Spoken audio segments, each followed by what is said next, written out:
Mr. Sergeant of Arms, invite the members into the chamber and close the doors. I hereby declare the House of Representatives of the 112th General Assembly of the State of Tennessee now in session. Will the members please stand? Will the visitors in the gallery please stand and remain standing through the Pledge of Allegiance? Representative Carr will serve as chaplain of the day. Representative Carr, you are recognized. Thank you, Mr. Speaker. Let's bow our heads. Our kind, loving Heavenly Father, as we come before Thee today, Lord, we know that we have all sinned and come short of the glory of God. But, dear Heavenly Father, we know that You died upon the cross to save us from all of our sins. All that we have to do is trust You. As a young child trusts their father and mother, that's the way that we should trust You. We pray the day that our meeting here will be pleasing to Thee. We pray that today that we do the things that Tennesseans would have us to do, and that we continue to bring this great state along, Lord, and do as Thy will would have us to do. Forgive us for many sins, Lord. And, Lord, we pray for all the sick and afflicted that are here today and the ones that are not here today, Lord, that this 2020 has been such a bad year. But just remember, Lord, we have promise You will be there at the end. Christmas comes once a year and leaves us, but Jesus Christ never leaves us. Forgive us once again, for it's in Christ Jesus' name we pray. Amen. Representative Carr will lead us in the Pledge of Allegiance. I pledge allegiance to the flag of the United States of America and to the republic for which it stands, one nation, under God, indivisible, with liberty and justice for all.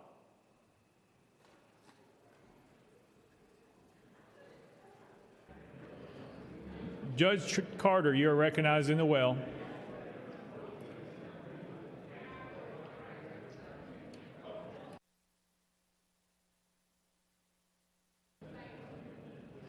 Representative Stewart, you're in the well as well.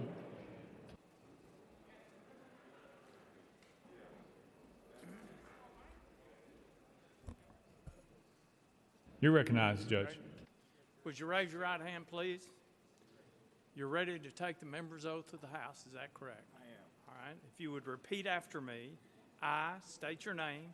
I, Mike Stewart, Do solemnly swear do solemnly swear that as a member of this, that as a member of this, the 112th General Assembly the 112th General Assembly of the State of Tennessee, of the State of Tennessee, that I will faithfully support the Constitution of this state that I will faithfully support the Constitution of this state and of the United States, and of the United States, and that I do solemnly swear and that I do solemnly swear that as a member of the General Assembly, that as a member of the General Assembly, I will in all appointments I will in all appointments vote without favor, vote without favor, affection, affection, partiality, partiality, or prejudice, or prejudice, and that I will not propose nor assent and that I will not propose nor assent to any bill, vote, or resolution to any bill, vote, or resolution which shall appear to me which shall appear to me injurious to the people, injurious to the people, or consent to any act or thing, or consent to any act or thing, whatever, whatever, that shall have a tendency to lessen or abridge that shall have a tendency to lessen or abridge their rights and privileges their rights and privileges as declared by the Constitution of this state. as declared by the Constitution of this state. So help me God. So help me God. Congratulations. Congratulations.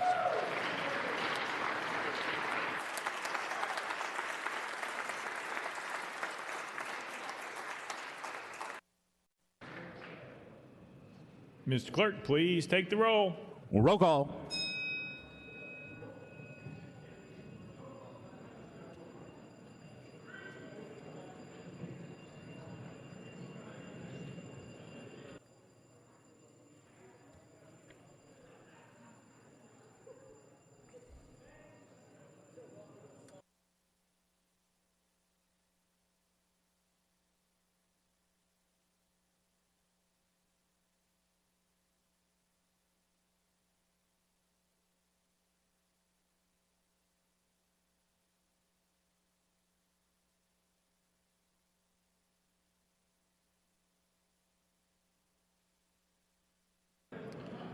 Mr. Clerk, please take the roll.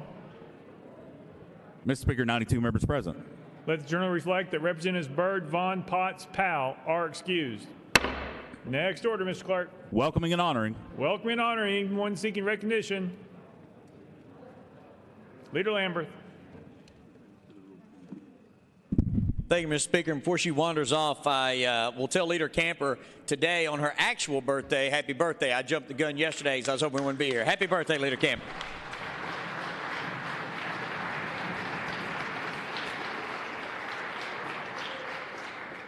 Chairman Dixie.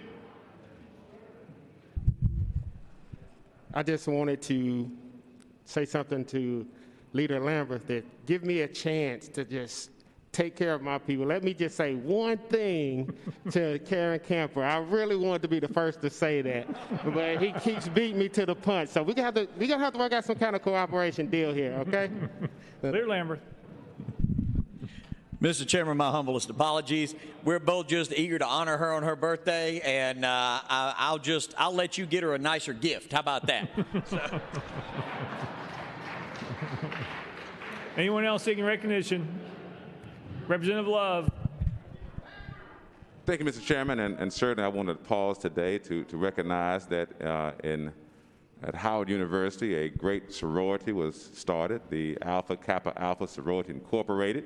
So I want to salute them on their 113 years of service to mankind, and special congratulations and thanks to my wife, who is a member of the sorority, and also Dr. Barbara Cooper, who is a member of this sorority. Back there, Dr. Cooper is celebrating, this is her sorority's Founders Day today. Congratulations to all the AKAs. Representative Williams. Thank you, Mr. Speaker. I just want to wish my son, Tyson Williams, a happy birthday. 19, last teen year for him. He's watching online. He always liked it when I recognized him. Thank you. Representative Freeman. Thank you, Speaker. I would like to wish my mother-in-law a happy birthday. I know a lot of people make mother-in-law jokes, but I truly have one of the best mother-in-laws anybody could ask for. So happy birthday, Kathy. Representative Travis. Thank you, Mr. Speaker. I would like to say in 2012, when I came to be a legislator, I roomed the next 6 years with a man that is unbelievable. And what he means to this House is unbelievable.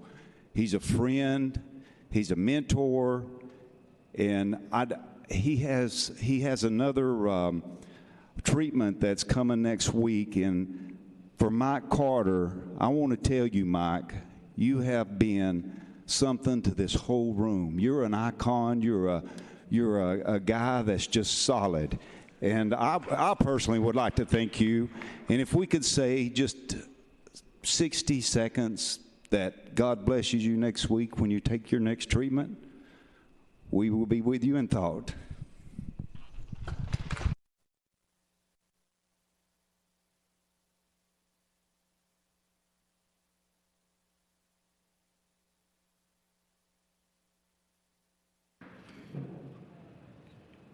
Further recognition. Leader Camper. Thank you, Mr. Speaker. Mr. Speaker and members, there's a gentleman who used to be a member of this body, a dear friend of mine, and many of us here, David Shepard. He's fallen ill, and I'd like for people to keep him and his family in our prayers as he is handling his medical conditions. So please remember David Shepard and his family in your prayers and thoughts. Thank you, Mr. Speaker. Thank you. Representative Sparks. Thank you, Mr. Speaker. I just want to recognize one of our county commissioners that potentially saved the life of 2 inmates at the workhouse, David Gammon. I've known David since I was 13 years old. He dated my sister, who sadly had battled cancer, is in a nursing home now. But David, if you're listening, just want to thank you, brother, for all you've done, your inspiration, your encouragement, and thank you to the workhouse superintendent, Bill Cope, for recognizing David, and Mayor Ketchern for recognizing David last night at the county commission. Thank you to our Rutherford County commissioners for all they do for our community. Thank you. Thank you. Any further recognition? Seeing none. Next order, Mr. Clark. Introduction to resolutions. Leader Lamberth, you are recognized. Thank you, Mr. Speaker. I move that all resolutions properly filed be introduced pursuant to Rule number 17 and placed on the consent calendar and referred to the appropriate standing committee. Without objection, so ordered. Next order, Mr. Clerk. Senate Joint Resolutions congratulatory and memorializing. Leader Lamberth, you're recognized. Thank you, Mr. Speaker. I move that all Senate joint resolutions congratulatory and memorializing lying on the desk be placed on the consent calendar pursuant to Rule number 17. Without objection, so ordered. Next order, Mr. Clerk. Resolutions lying over. Leader Lamberth, you're recognized. Thank you, Mr. Speaker. I move that all resolutions lying over be referred to the appropriate standing committee. Without objection, so ordered. Next order, Mr. Clerk. Introduction of bills. Leader Lamberth, you're recognized. Thank you, Mr. Speaker. I move that House Bills 185 through 208 be introduced and passed on first consideration. Without objection, so ordered. Next order, Mr. Clerk. Senate bills on first consideration, Senate bills on second consideration, House bills on second consideration. Leader Lamberth, you're recognized. Thank you, Mr. Speaker. I move that House Bills 156 through 184 be passed on second consideration and be held on the desk or referred to the appropriate standing committee. Without objection, so ordered. Next order, Mr. Clerk. Petitions and memorials, reports from standing committees, reports from select committees' calendars. Mr. Speaker, the House has a consent calendar. Chairman Zachary, you're recognized. Thank you, Mr. Speaker. I move passage of the consent calendar on third and final consideration in keeping with Rule 50. Gentleman moves passage of the consent calendar properly. Second, Mr. Clerk. Any objections have been filed? Mr. Speaker, no objections filed. Anyone seeking recognition on the consent calendar? Seeing none. We're voting on the consent calendar. All members in favor vote aye when the bell rings. Those opposed vote no. Has every member voted? Does any member wish to change their vote?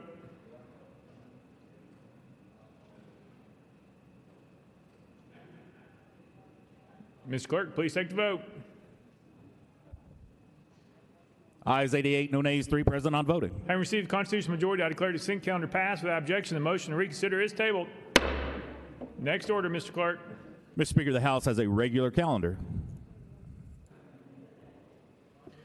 Call up the next bill, Mr. Clerk.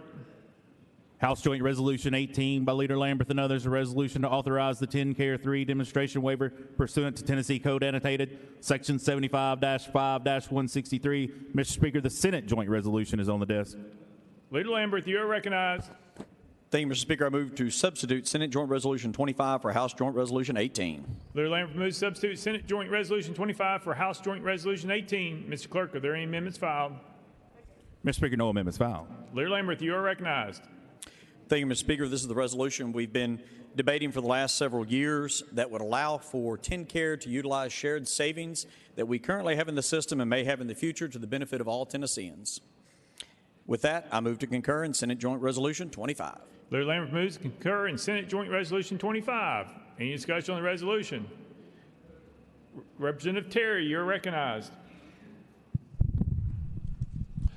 Thank you, Mr. Speaker, and I appreciate the work that the leader and the sponsor has put into this issue, and I have some comments on what this waiver is and bring clarity to what it is and what it is not and what it does and what it does not do. First of all, this is not a block grant. And let me repeat that. This is not a block grant. This is a shared savings program or a reinvestment program. If you look on page 16 in the letter from CMS, or excuse me, on the 16-page letter from CMS, if you look on page 11 under comments on financing, CMS states that giving Tennessee a lump sum of funds isn't allowable.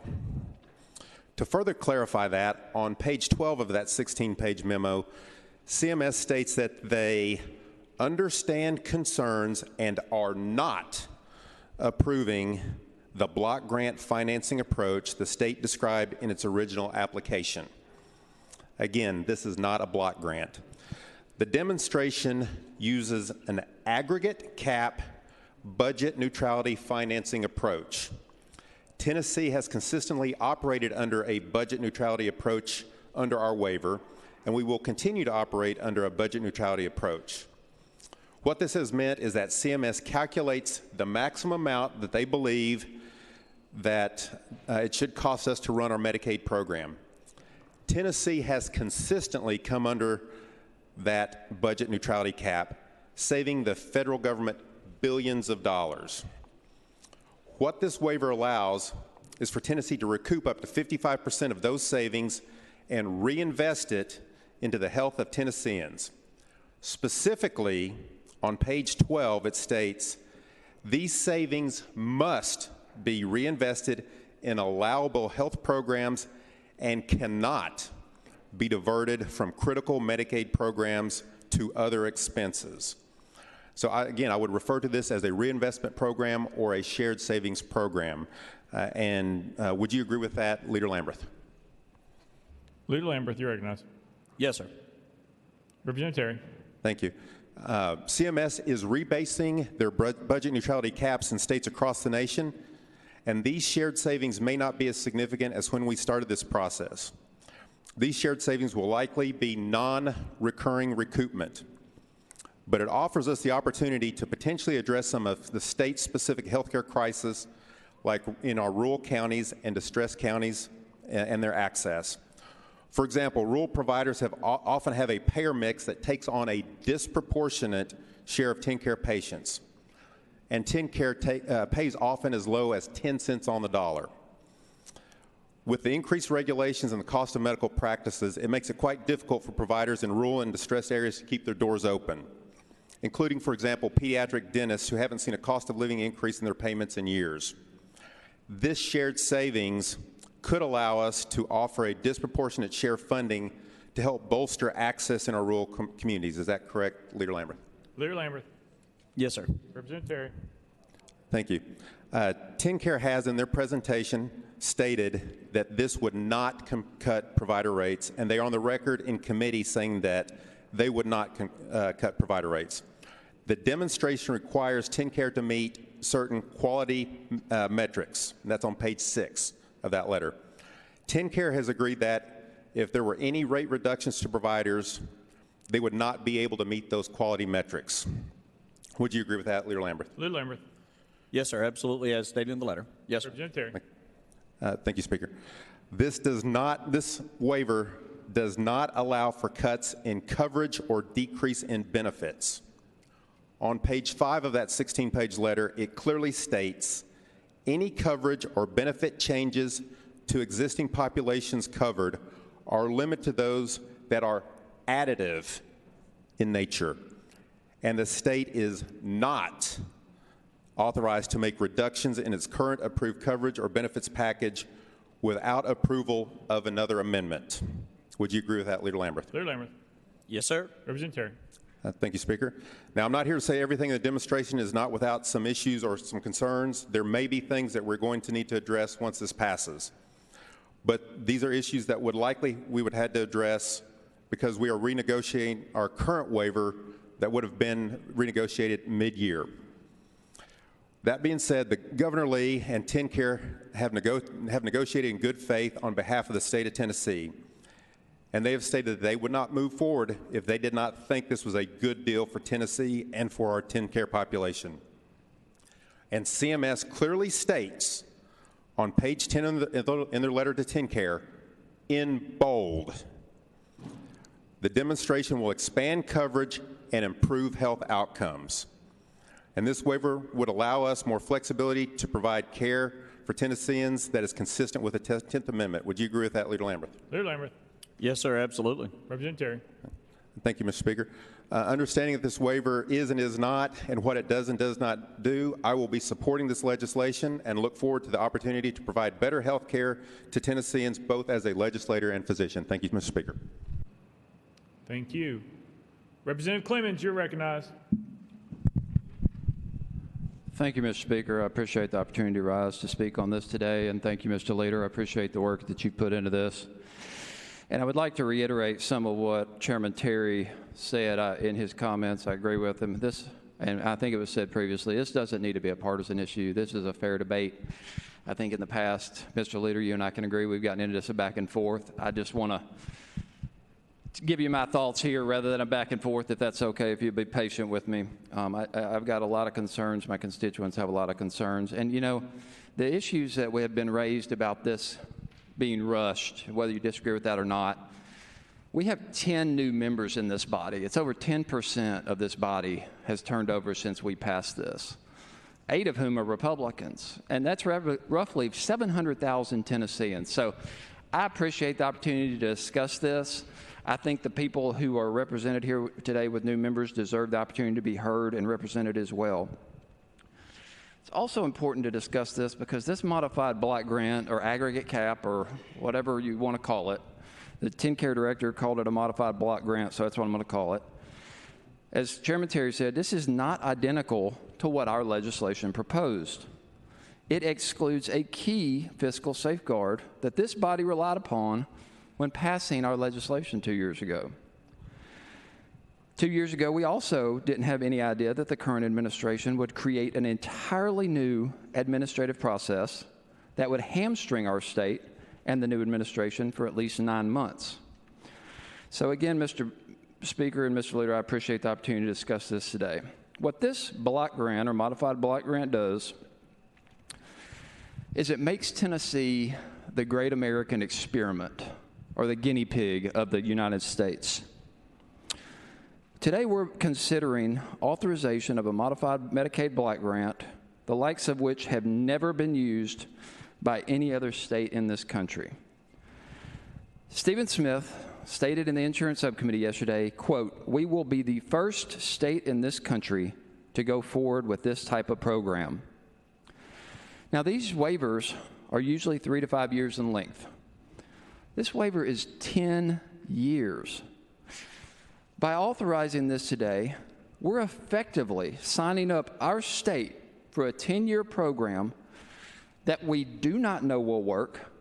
We do not know it'll be effective. We do not know whether it'll create the savings that we're talking about or have been alleged recently, or even know the variables on which we will be graded to even experience any of those cost savings. We don't know if it'll cover all the Tennesseans who may require coverage in the future. We do not know who will cover our cost in each of the 10 years.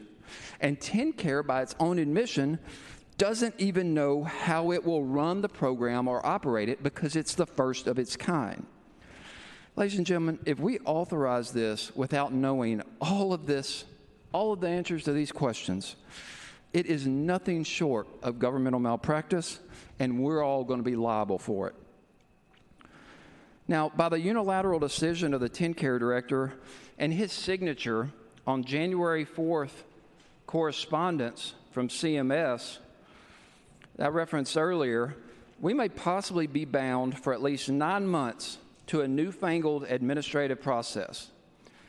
This process was rushed and communicated to our TennCare director on January 4th in this letter before the actual approval letter was even communicated to the state on January 11th.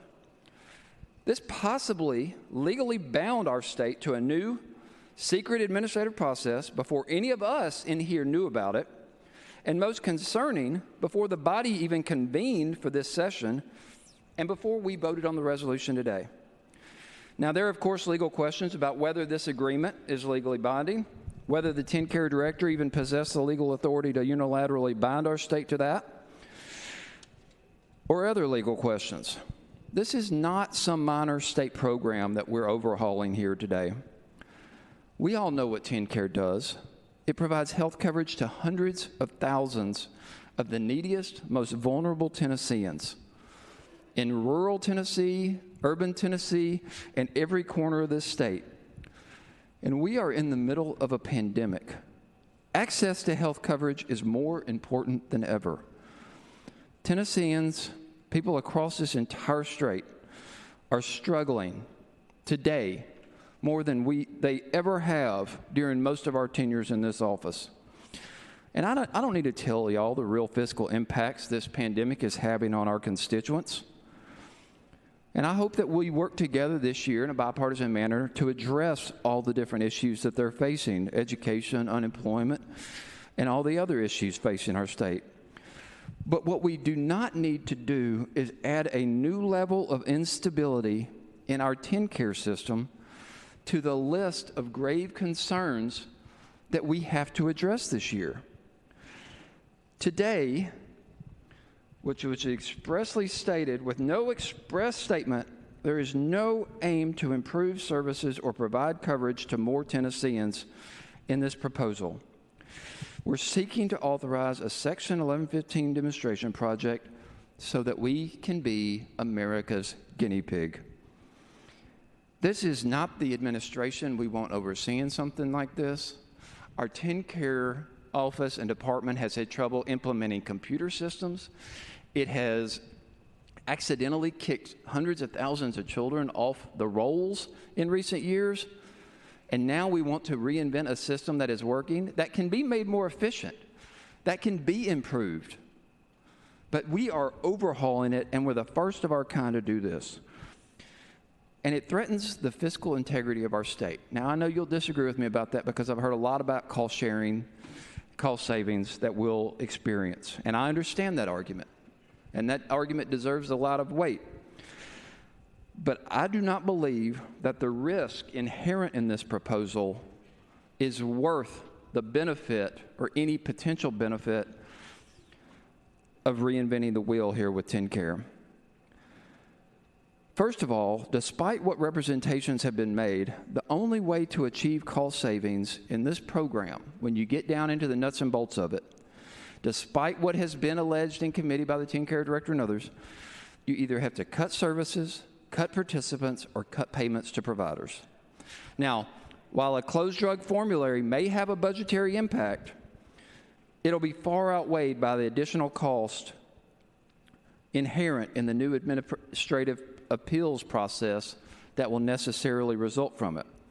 And if our state has some new secret cost-saving strategy up its sleeve that will miraculously save us money under this program moving forward, I would respectfully ask why it isn't being used now, and why aren't those funds being used to provide more health coverage to our fellow Tennesseans. TennCare just admitted yesterday, when I asked it a question, it said to achieve cost savings, quote, no new efficiencies are needed to generate savings. So if we are already doing these efficiencies, why aren't we benefiting from these cost savings? Ultimately, there are no assurances of cost savings or benefits in this waiver. At best, cost savings are speculative. Under the DSIP program, or the Designated Savings Investment Program, the state qualifies for shared savings annually when it underspends the, quote, without waiver, end quote, aggregate cap and meets quality targets. Now, as of today, us voting on this, authorizing this, we do not know what those benchmarks are or what the quality targets are. The Biden administration will come into office. They'll have to agree on currently unknown performance metrics that the state must meet to even realize any savings. We don't know what the Biden administration will do. I wish I did. All we do know is that the president-elect opposes block grants. So by rushing through this before he's inaugurated, we're placing ourselves in a precarious position and touting cost savings before we even know what we have to do to realize their potential. In the language of this waiver, we can only use up to 55%, as Chairman Terry said, of any savings for health-related services that are otherwise state-funded already and not eligible for Medicaid funding. Now, while eligible expenses are outlined in Section 32 of this, we don't know how and when those dollars will be spent or who will decide. Also, under the language of this proposal, the state has the, quote, entirety of the demonstration. The state has the entirety of the demonstration, 10 years to spend any shared savings. Now, Chairman Terry talked about we must spend this. Well, there's no guarantee that any will be spent up until the 10-year mark under the language of this proposal. So even if we generate savings, it could literally the state could literally sit on these cost savings without providing any health-related services.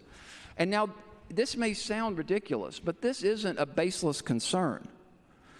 Consider that we have sat on over $700 million in TANF funds. Considering that we were facing a pandemic last year, and instead of giving teacher pay raises, we put it into the rainy day fund while it's flooding outside. Sitting on money is something that this administration has shown a willingness to do time and time again. During yesterday's subcommittee, Stephen Smith said that under the current system, money that we don't spend currently goes back to the federal government. And Mr. Leader, I think you repeated that in answers to the same question. But according to TennCare, their own annual budget, and a declaration by a former cabinet member that was previously filed in federal court, Some of these monies have been and will continue to be invested in the rainy day fund or other parts of the state budget, rather than to provide health coverage or health-related services to vulnerable Tennesseans. We cannot afford to do this. Even if we achieve these cost savings, we cannot afford the risk that those funds will not be used for the purposes intended in this waiver. Now, while the cost savings are speculative, the risk to our state budget is real. In year 5, under the language of this, the federal government has the ability to move the goalpost on us, and all the risk under this proposal could shift to the states.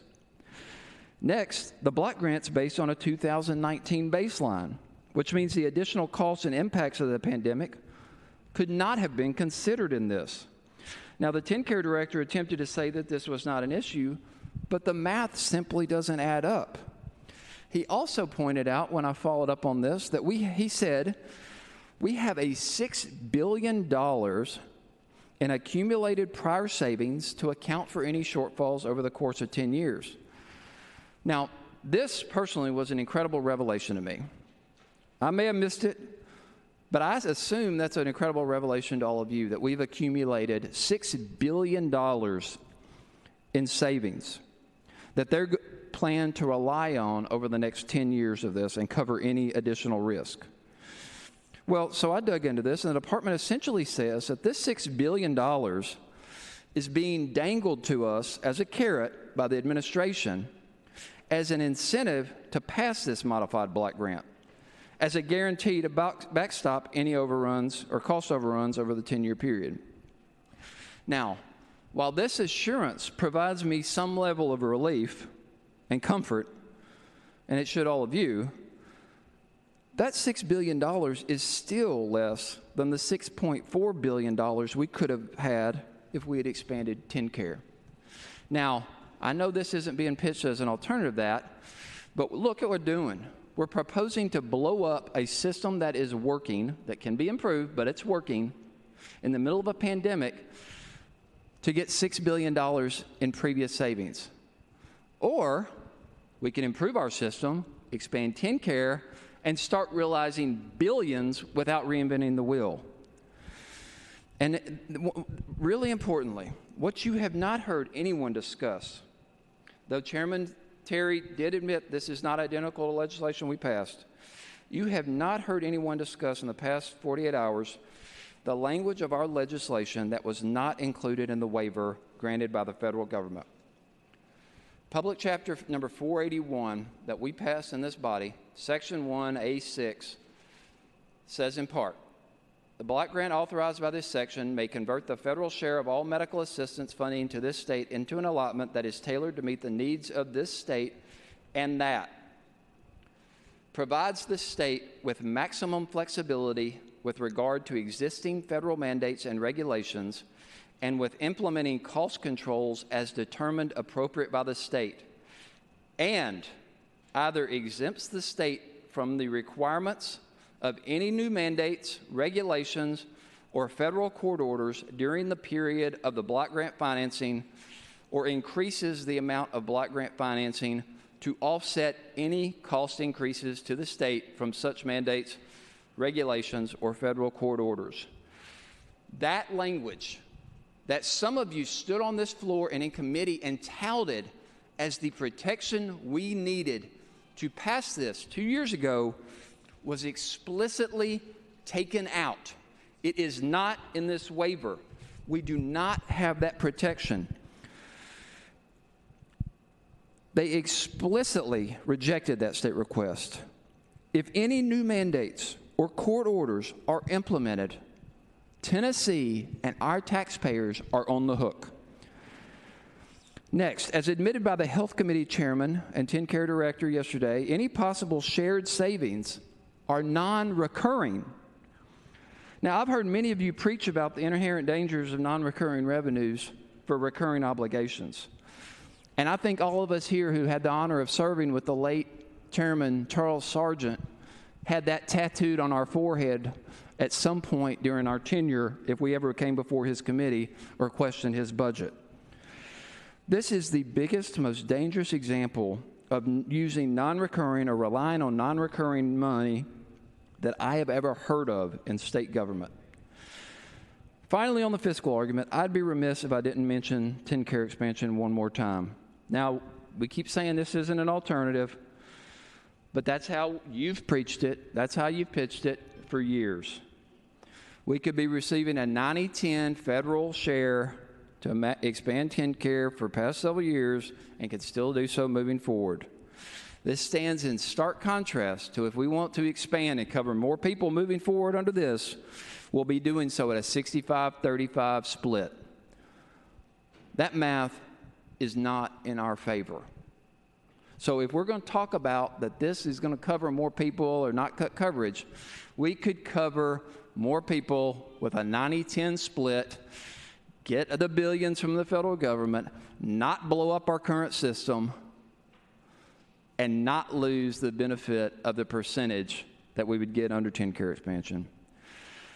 Now, moving on from the fiscal impact, we have to evaluate the real risk and the direct impact on people's lives. And I hope my colleagues are given the opportunity to discuss this in more detail. But yesterday, the TennCare director, when asked, point blank in committee, he could not even answer when asked about the impact of this on mental health parity. Now, this is a passion of mine. It's a passion of some years across the aisle. We've worked on it together for several years.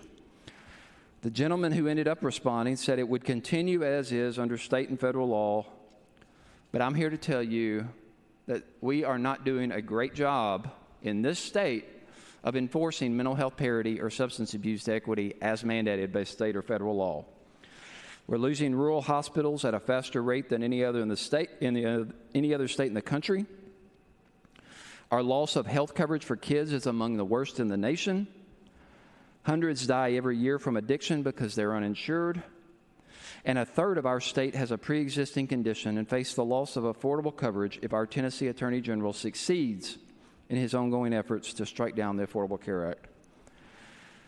Ladies and gentlemen, these are real problems that need real, proven solutions, not an unproven, experimental, modified block grant or whatever. Mr. Clerk, can you please read the rules on how long you're able to control the floor? Mr. Speaker, the rules state that each member shall be limited to 15 minutes in such members' opening remarks. So we're moving on. That was 15 minutes. That was 15 minutes. Next up, I think Leader Lamberth.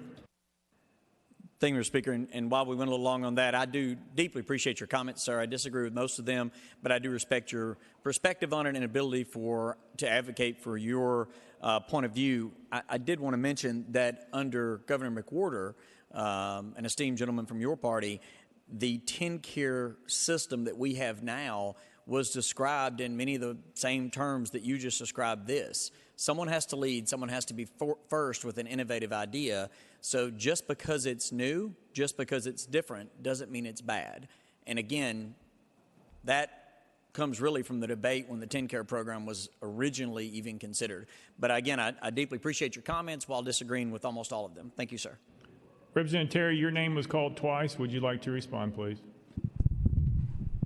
Thank you, Mr. Speaker. And to comment on some of the comments that the gentleman from Davidson County said. Again, to reiterate, this is not a block grant. On page 12, it clearly states that they understand the concerns and are not approving the block grant financing approach the state described in its original application. Secondly, the gentleman from Davidson County spoke about deferring this to rainy day funds, to the rainy day fund. Again, those are state funds, and if you look at page 12 of that 16-page letter, it said the savings must be reinvested in allowable health programs and cannot be diverted from critical Medicaid programs to other expenses.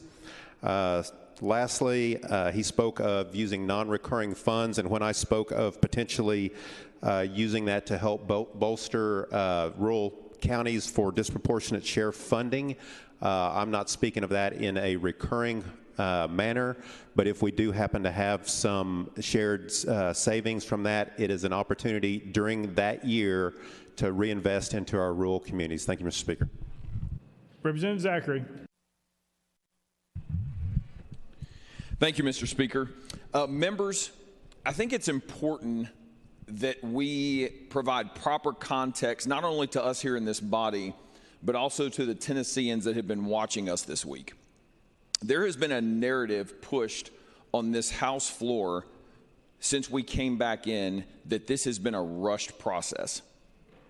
I'd like to remind the members of this body, along with the Tennesseans that are watching, and as actually I see Chairman Hawk's orange mask pop up over his little plexiglass shield over there, this has been a program and a discussion we have had for the last 20 years, and he can speak to this much better than I.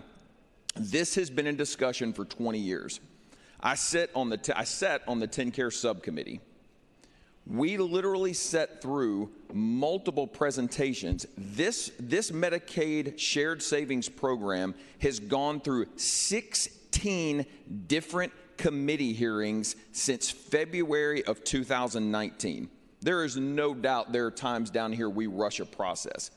But I can assure you, and I can assure the Tennesseans that are watching right now, this is not one of those times. 16 different committee hearings, 4 full presentations by TennCare, along with 2 additional presentations, 1 to each caucus that happened just this week. Members, this has been thoroughly vetted. Leader Gant and I both sit on TennCare sub, insurance, and finance in the 111th General Assembly, and we sat through all of those meetings. We have vetted, we have walked through this. We have done everything possible to ensure that this is a win for Tennessee. There's no doubt there will continue to be conversations, and that's fine. But you've got to put it in the proper context. When a resolution like this comes before this body, and we have done this is my 4th term, we've done this many times. Typically, this is a formality because we have thoroughly vetted any piece of legislation that has gone through, which is what we've done. 16 different committee hearings. You have to put that in the proper context that started in February of 2019. And additionally, I'm going to stand up here and also defend our TennCare team and the Medicare program that we have. Having the privilege to be able to sit on the TennCare subcommittee for the last 2 years, I've heard this and I've seen the documentation. It's been provided to us. Our Medicaid program is considered one of the top 5 programs in the nation. One of the top 5. We lead the nation in limiting the growth of state dollars required to operate the program. Our annual trends are well below state averages. We have a member satisfaction rate of 90%. We're recognized as a leader from our level of access by our providers. We're delivery innovators in system reforms and LTTS and all these other acronyms that I don't even know what they mean. We also recently received 2 national awards regarding our TEDS implementation.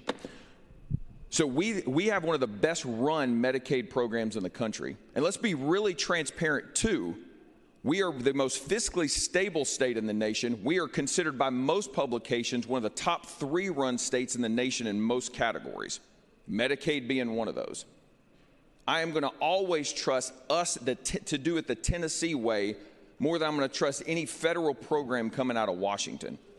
What this does is provide us with the ability and the flexibility to enhance services, to provide a higher quality of care to Tennesseans. We can talk about quality of care, we can talk about coverage. I want to talk about coverage and quality of care because the 2 go hand in hand. This gives us the ability to provide a higher quality of care. It also gives us the ability to potentially expand populations within TennCare.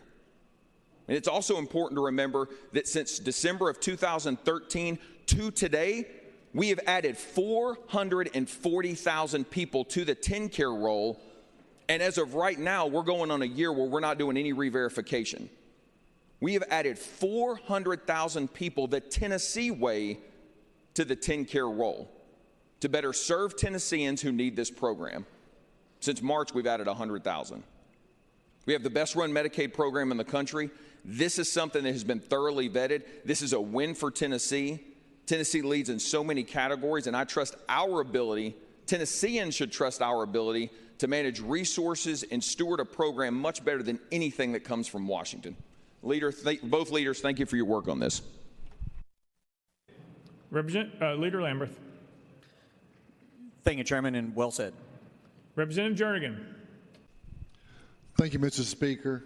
I probably won't be as articulate as the last two speakers when I speak of this. I want to go on the record, though, right off the bat, that I think TennCare does God's work. What they do over there, it's a difficult program.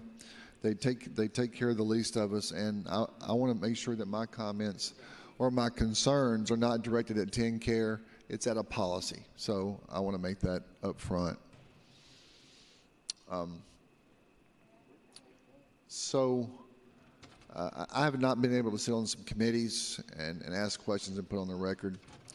And and Chairman Terry said, and I guess he gets to speak again after this, but he was correct when he said that the federal government just can't give us money.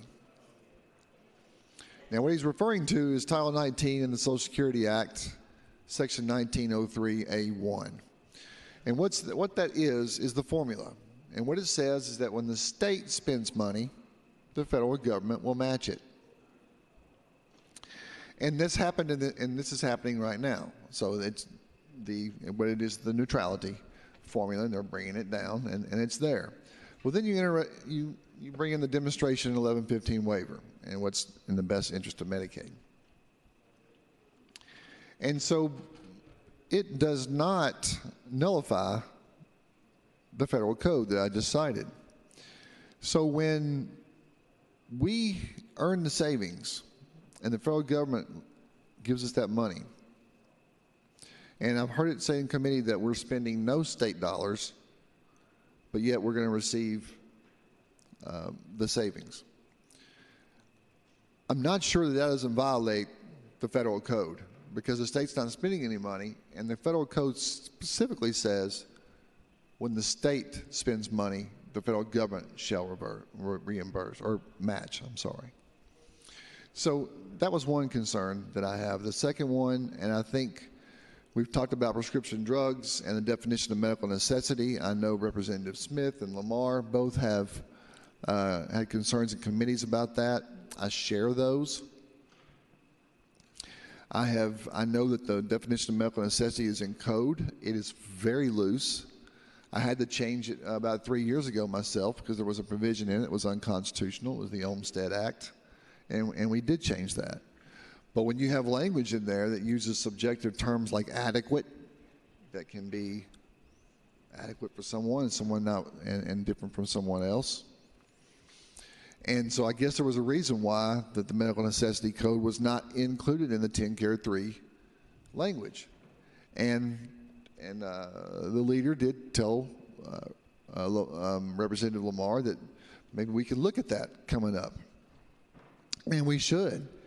But again, I'm going to be voting on a definition that I'm not sure what it's going to be. And the third thing is my concern is about eligibility redetermination. We've had some issues the past few years. So when you become eligible, every year you have to have a redetermination. And I've had constituents that have been disenrolled. Representative Wendell was my sweet mate. He had constituents that were disenrolled. No fault of their own. It's just, it was a bureaucratic issue. And the irony is that we saved money on that the past few years because they were disenrolled. And now we're going to recoup retro money because they weren't enrolled. It was no fault of their own. And my question, I guess, I'll moving forward, would be about some of the issues of the redetermination that I think are still out there. Those are my three concerns. And to briefly discuss the timing issue that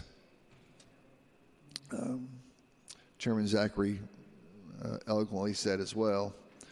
I don't question that the negotiations were rushed. They were not. 2 years is a long time.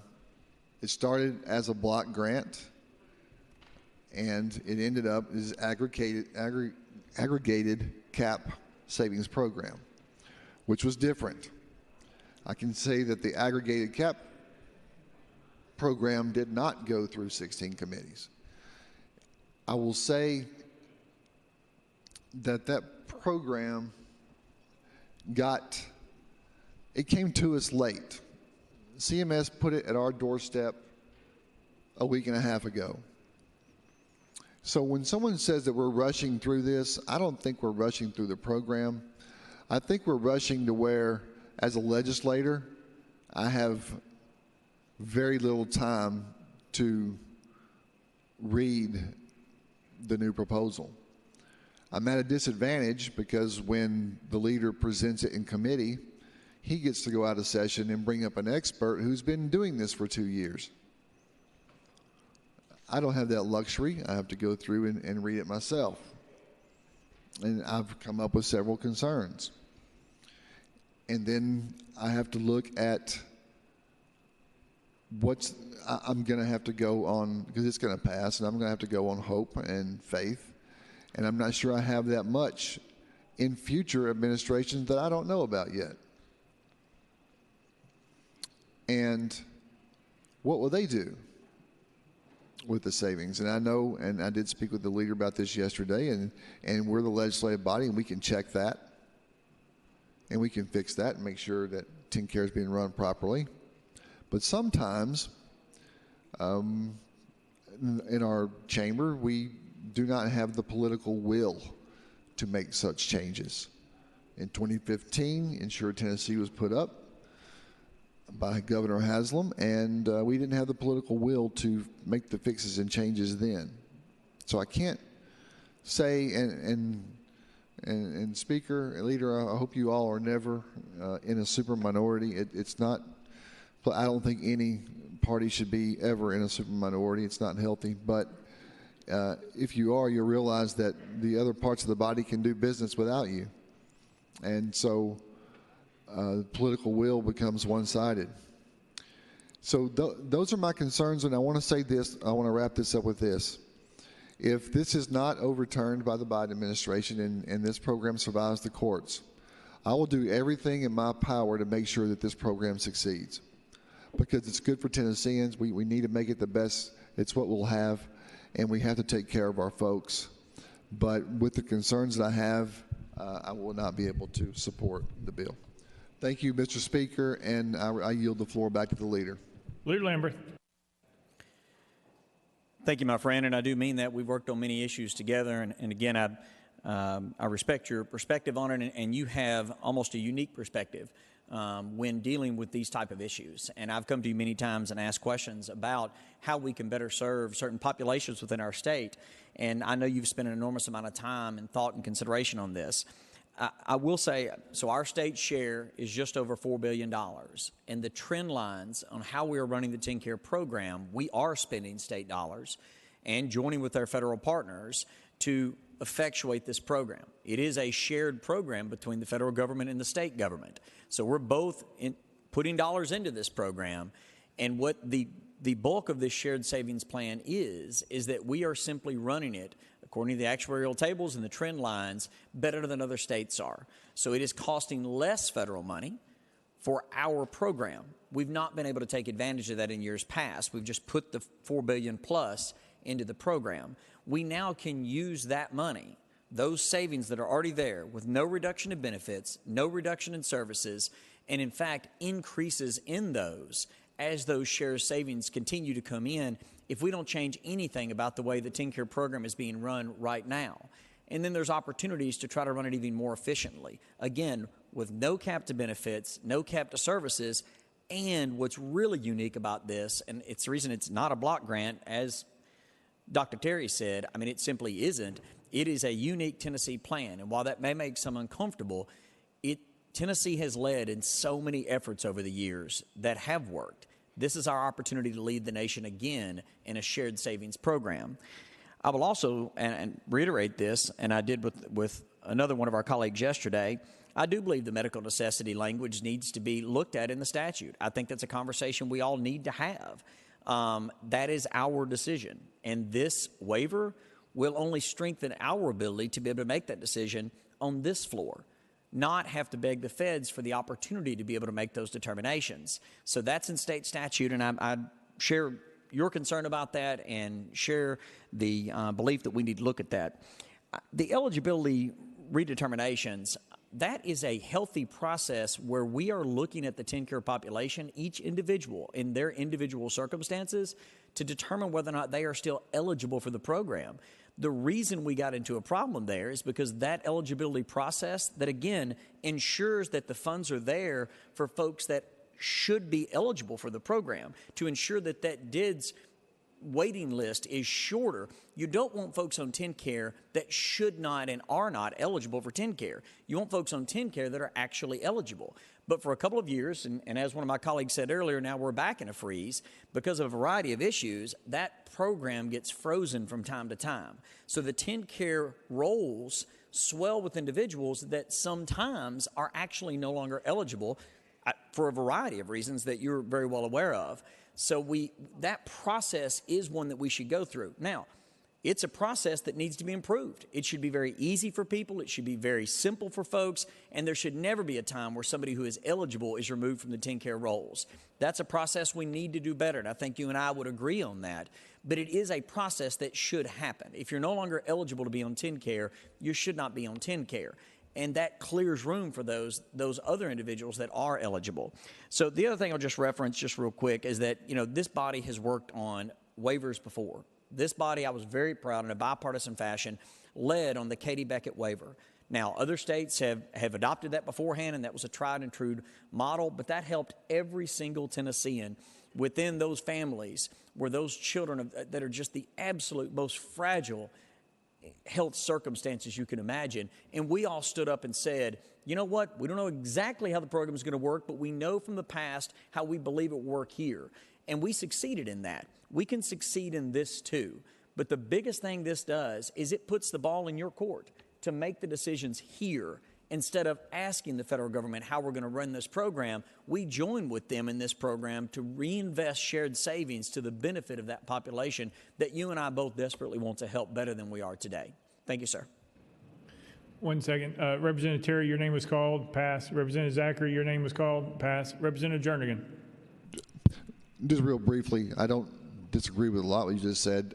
In regard to the redetermination, it's absolutely crucial. I agree with that. I think the problem was not to the fault of the person who was eligible, who qualified. It was on TennCare's end of what was going on that disenrolled them. And those were the issues that I wanted to make sure were still in place and where we are in redetermination right now. That was all I was saying. I'm for that part of it. But thank you, Mr. Speaker. I yield the floor back. Thank you. Representative Kumar, you are recognized.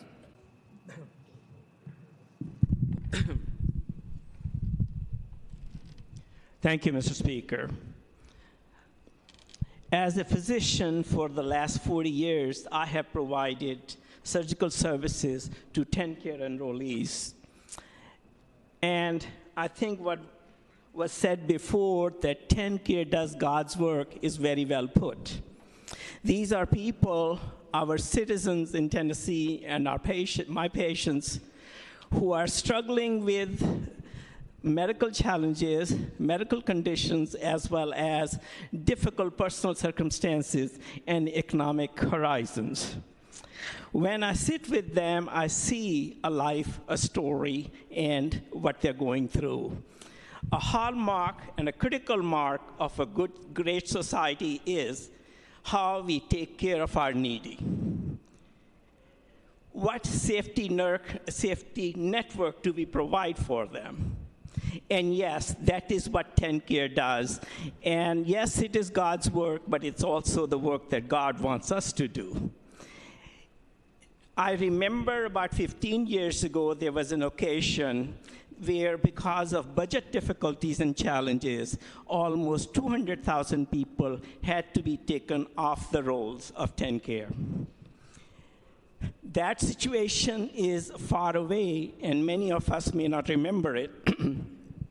But today, this is the same program. Once good, conservative, fiscally responsible, and prudent policies came into play, it is now a reliable program that our Tennesseans who need it during their circumstances can depend on. And things have improved tremendously. We don't really want to go back there. But with those good policies and a well-run program, there is another benefit that has come across, and that is we have savings. Fair is fair. If it is savings, we should be able to save them and use them for other purposes. We should not be sending all of them back to the federal government. This is what this waiver does. It allows us to keep part of those savings, the savings that we generated from good policies. It allows us to keep them and use them for better means and better use. And I don't have any doubt that we will be able to do that better. Other states are not doing it because they don't have the savings that we have been able to achieve. And we should be proud of that. The concerns that come that the new administration in Washington may undo the program.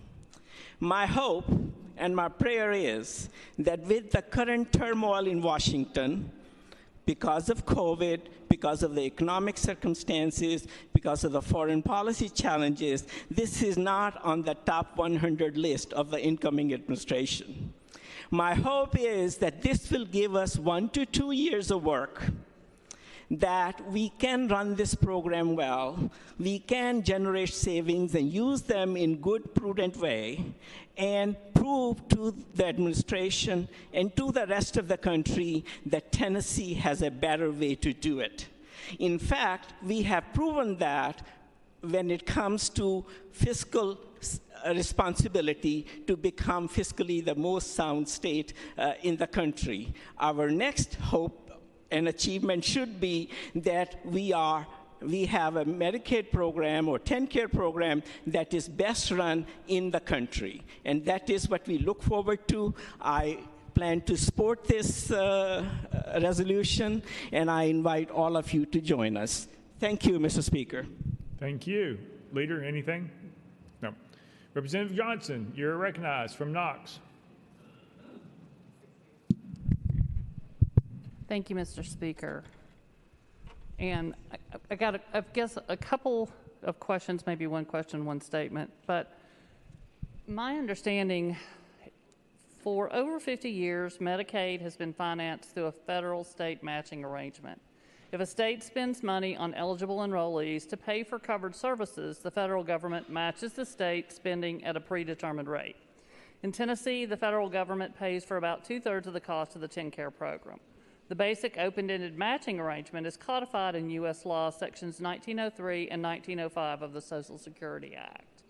The reason this matters is because under Section 115 of the Social Security Act, the Secretary's waiver authority is limited to provisions in Section 1902.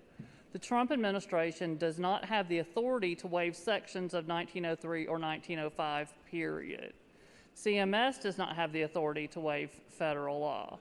The state of Tennessee does not have the authority to waive the federal law. Only the U.S. Congress can change how TennCare is financed. Is that the situation that we're going to be in? Has that been remedied in some fashion? Because to my understanding, it's not, but I could have missed it at the federal level. Leader Lamberth. Thank you for that question. Very good question. It is my understanding that that is not an issue in this particular circumstance, that this waiver is both legally appropriate and constitutionally, and that is not an issue. Representative Johnson. Thank you.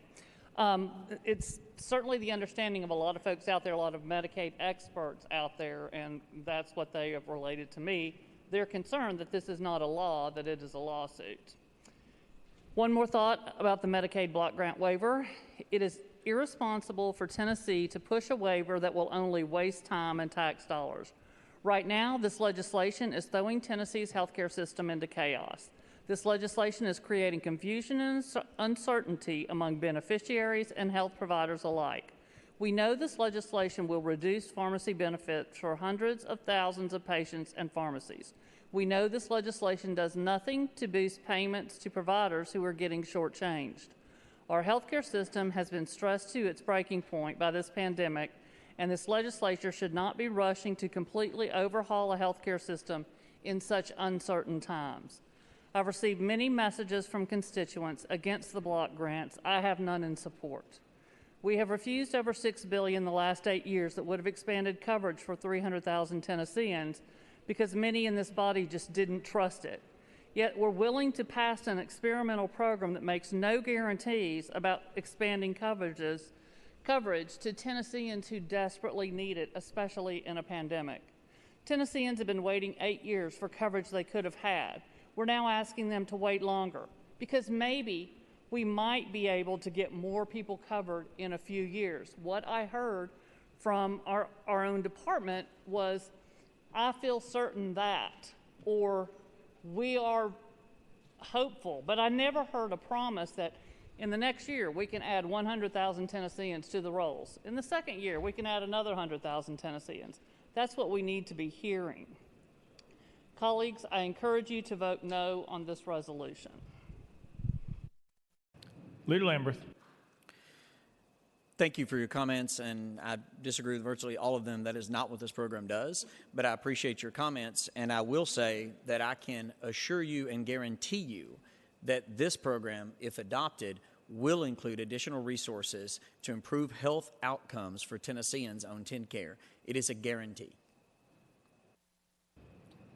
Representative Hazelwood, you're recognized. Thank you, Mr. Speaker. You know, there's a reason that Tennessee has this opportunity, a unique opportunity, and that's because we have proven that we can manage our dollars well. We've proven that throughout the state government, not just with TennCare, but other states might have sought this sort of deal, but they know they're not going to get it because they don't have the proven track record that Tennessee does. That's why we're able to negotiate the flexibility in spending. That flexibility is going to allow us to put TennCare dollars, federal dollars, where they need to be in the state. Not where the federal government thinks they need to be, but where we know that they need to be. As a Republican, as a Tennessean, as a conservative, as a total fiscal conservative, my belief is money is best managed closest to the people. This brings this money to the state level to manage. It will allow us to look at things in rural Tennessee, in Chattanooga, the needs are very different, and it will give us that flexibility.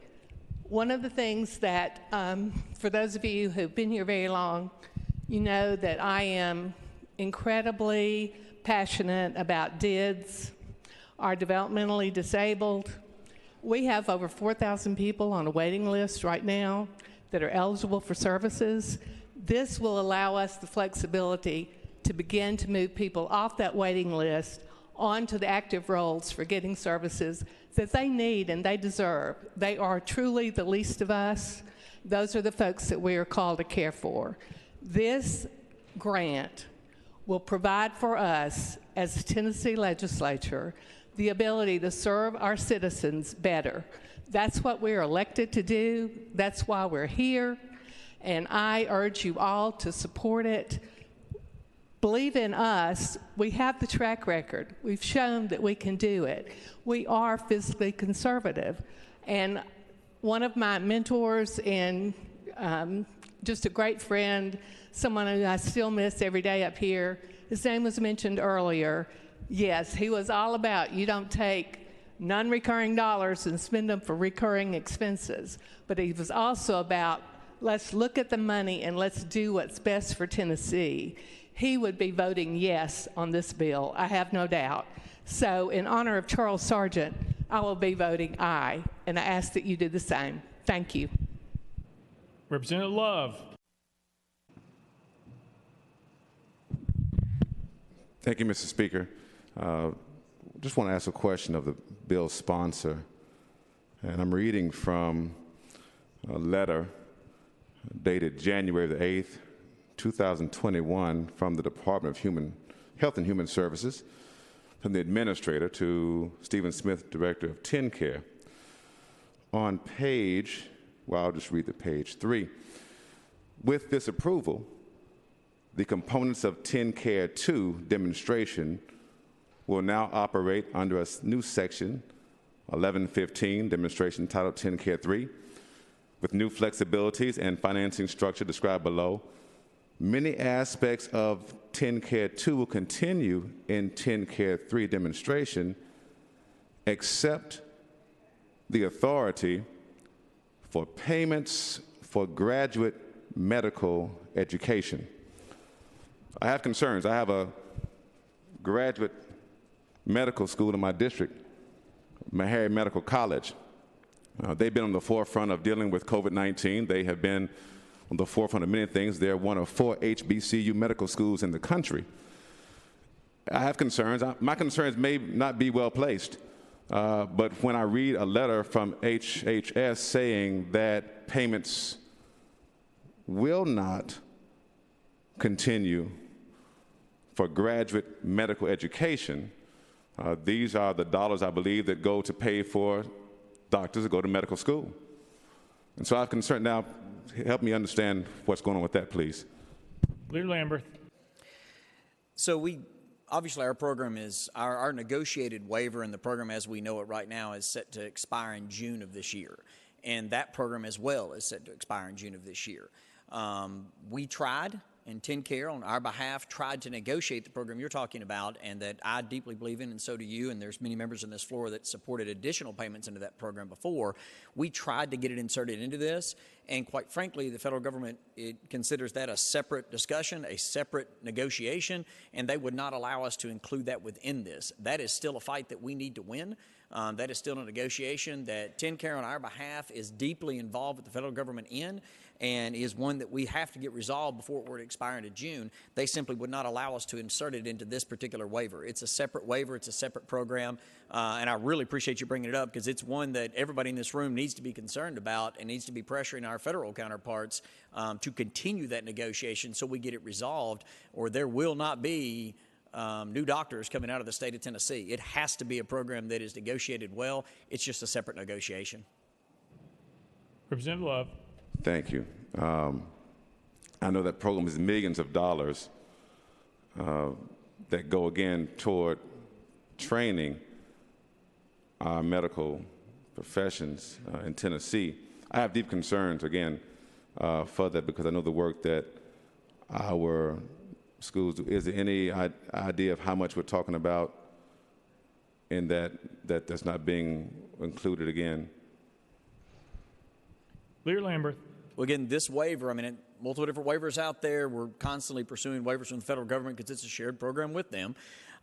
This program, there is nothing in this resolution that affects that negotiation and that waiver. Again, we attempted to do so and join those negotiations together. Say, look, we've got a negotiation on this waiver and with this one, let's join those together. They specifically excluded it, and so the entirety of that program is excluded from this negotiation and is a separate negotiation. Representative Love. Thank you, Speaker. And one more question, if I could. And this is from page 6 of that same letter. Uncompensated care pools.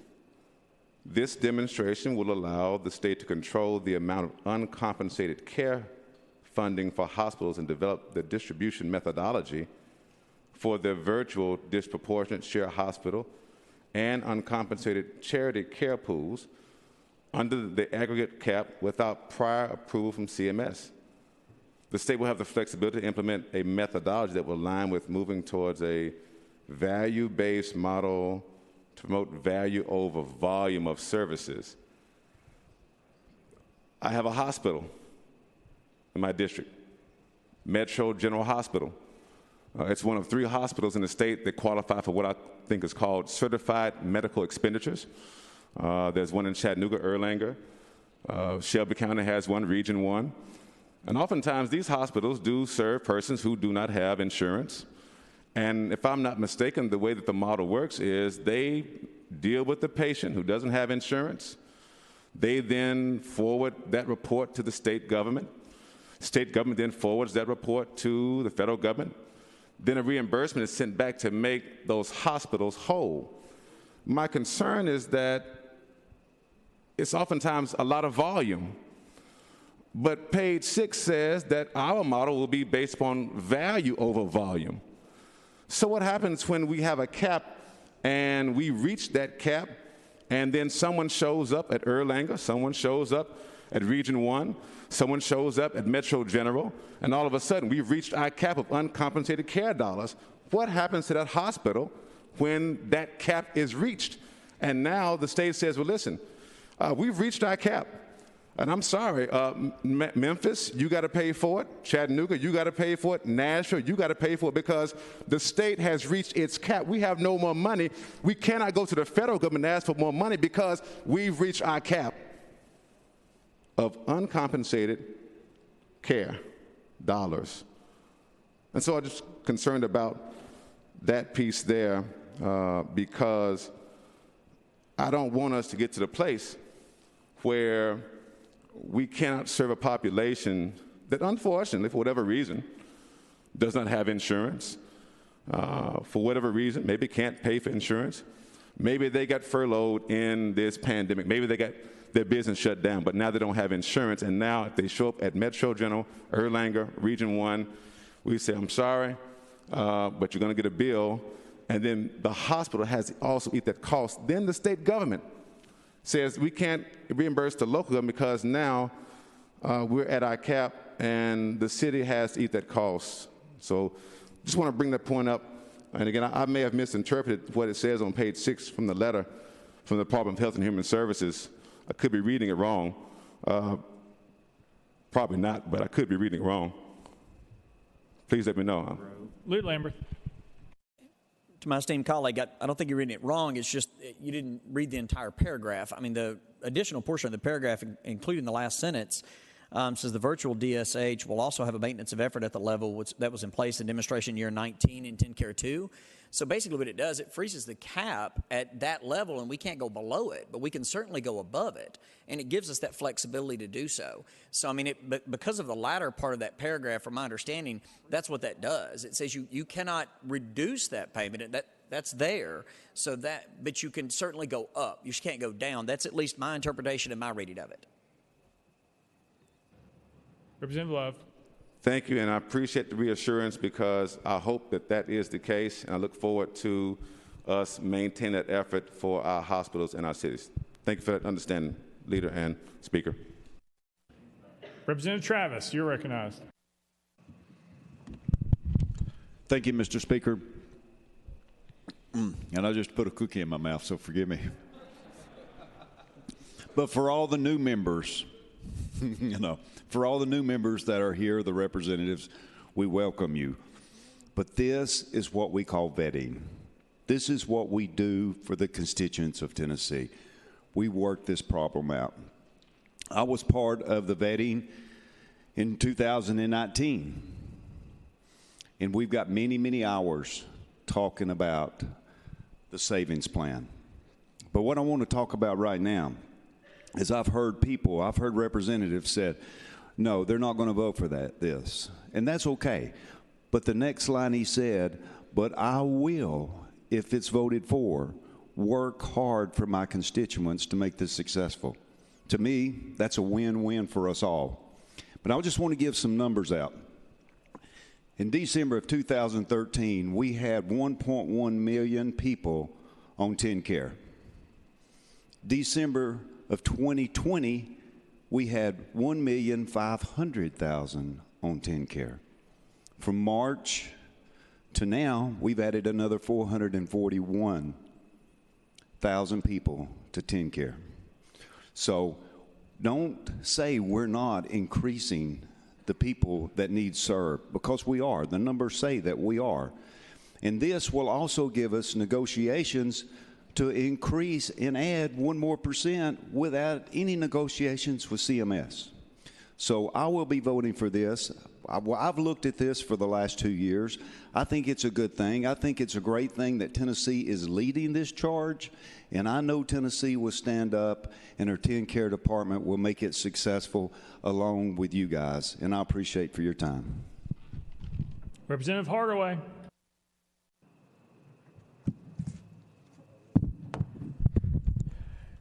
Thank you, Speaker Sexton. I've heard a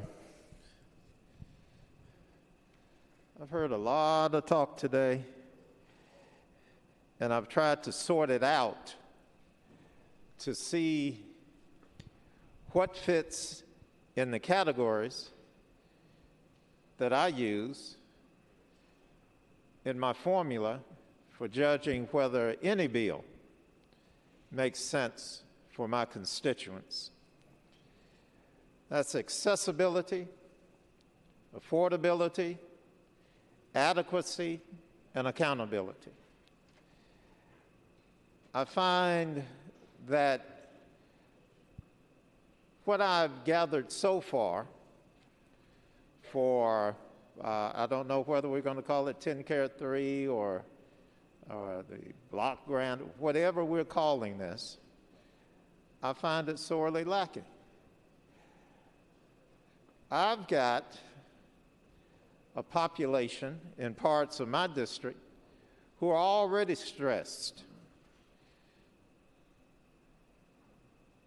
They're already in need of better health care. They'd love to have benefit of the efficiencies that are being touted. Some have been on that waiting list longer than I have been in the legislature.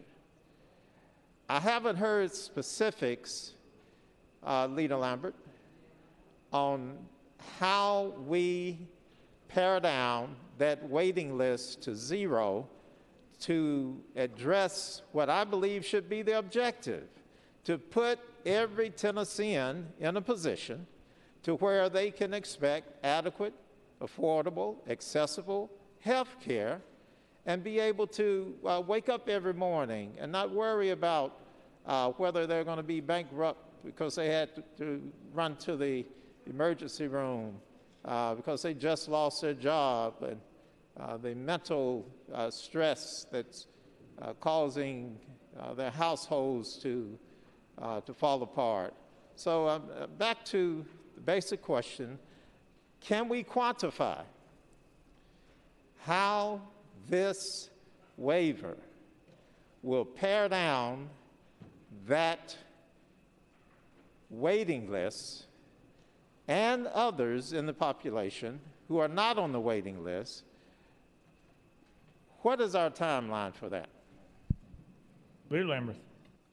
Thank you, Mr. Speaker, and thank you, my friend. Over the next 10 years, we have a 10-year waiver. Every single year, we will continue to be able to reinvest savings in this program that we are currently earning and not able to take advantage of to the benefit of everyone that you just mentioned. Representative Hardaway.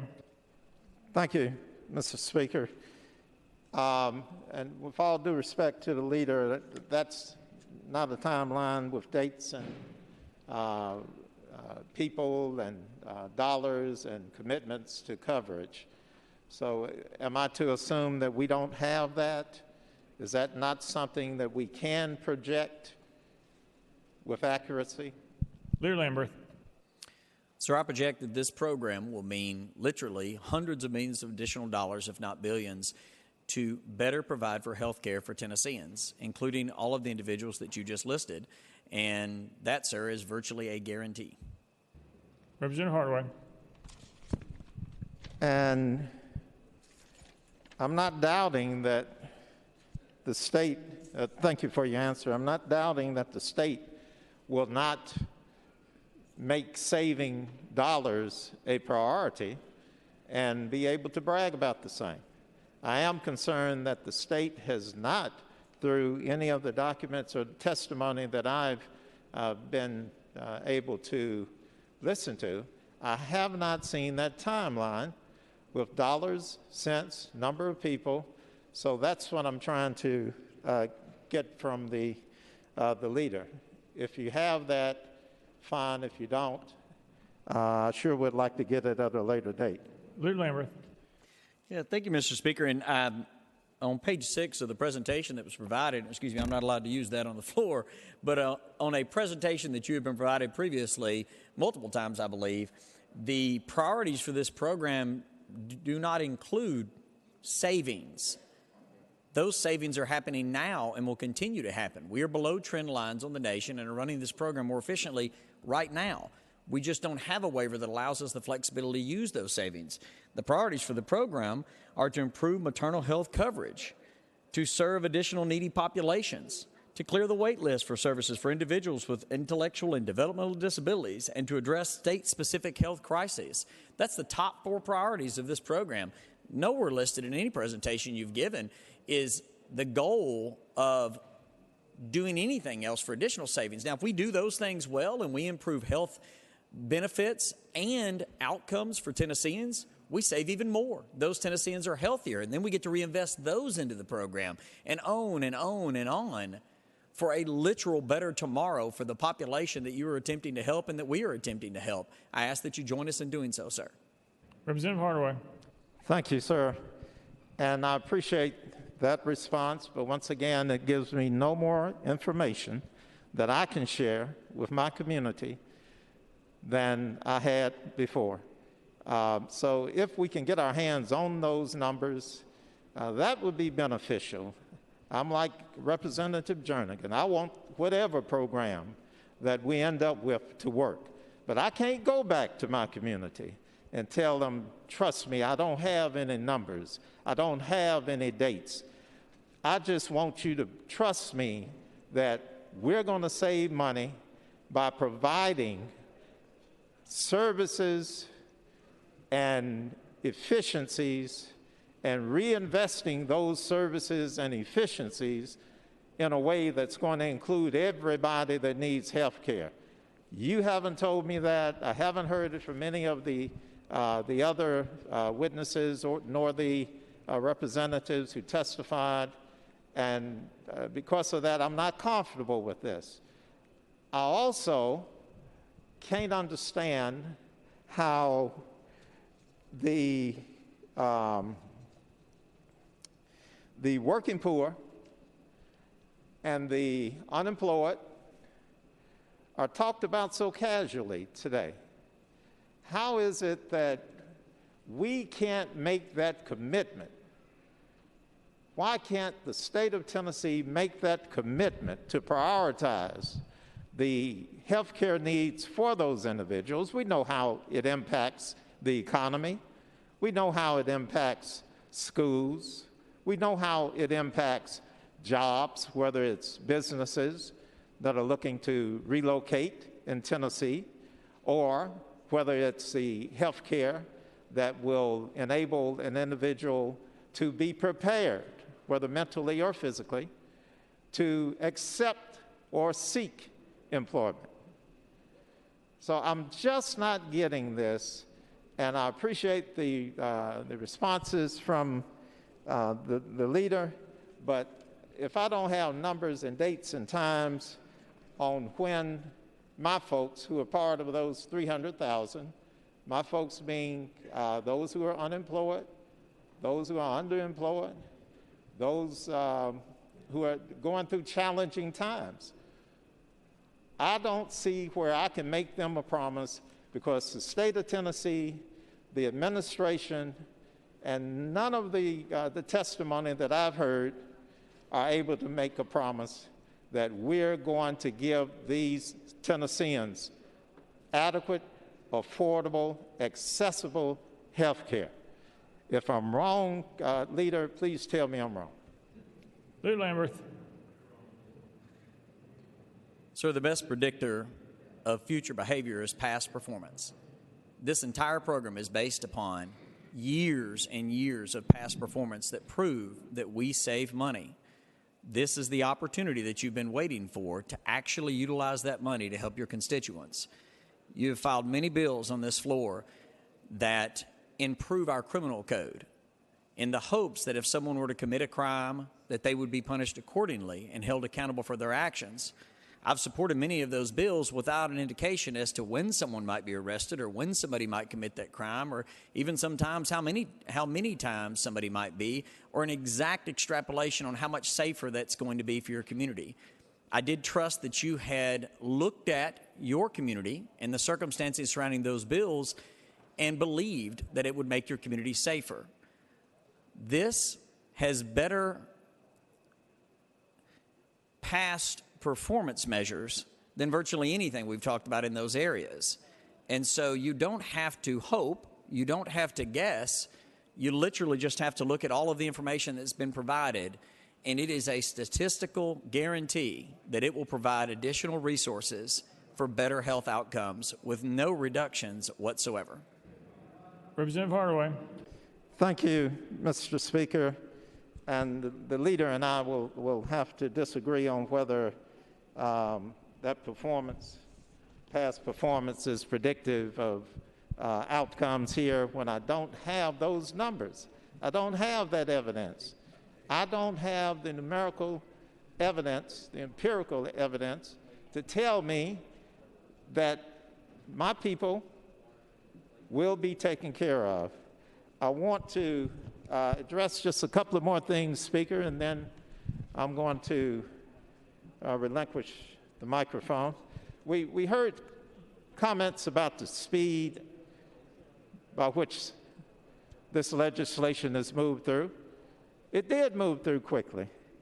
Until we got that letter back from CMS, we didn't know what we were going to be dealing with. We just knew we'd been begging for a change. So yeah, it has moved quickly. It has moved far too quickly for those in my community to be able to keep up with it. And I dare say that in your communities, of all of the legislators sitting in here, that I'm doubtful that your folks are happy with the lack of transparency that's a consequence of moving this bill through the multiple committees in one day, less than one day. Most of us can't answer detailed questions about what's in this and what the impact will be on our particular districts. With that said, I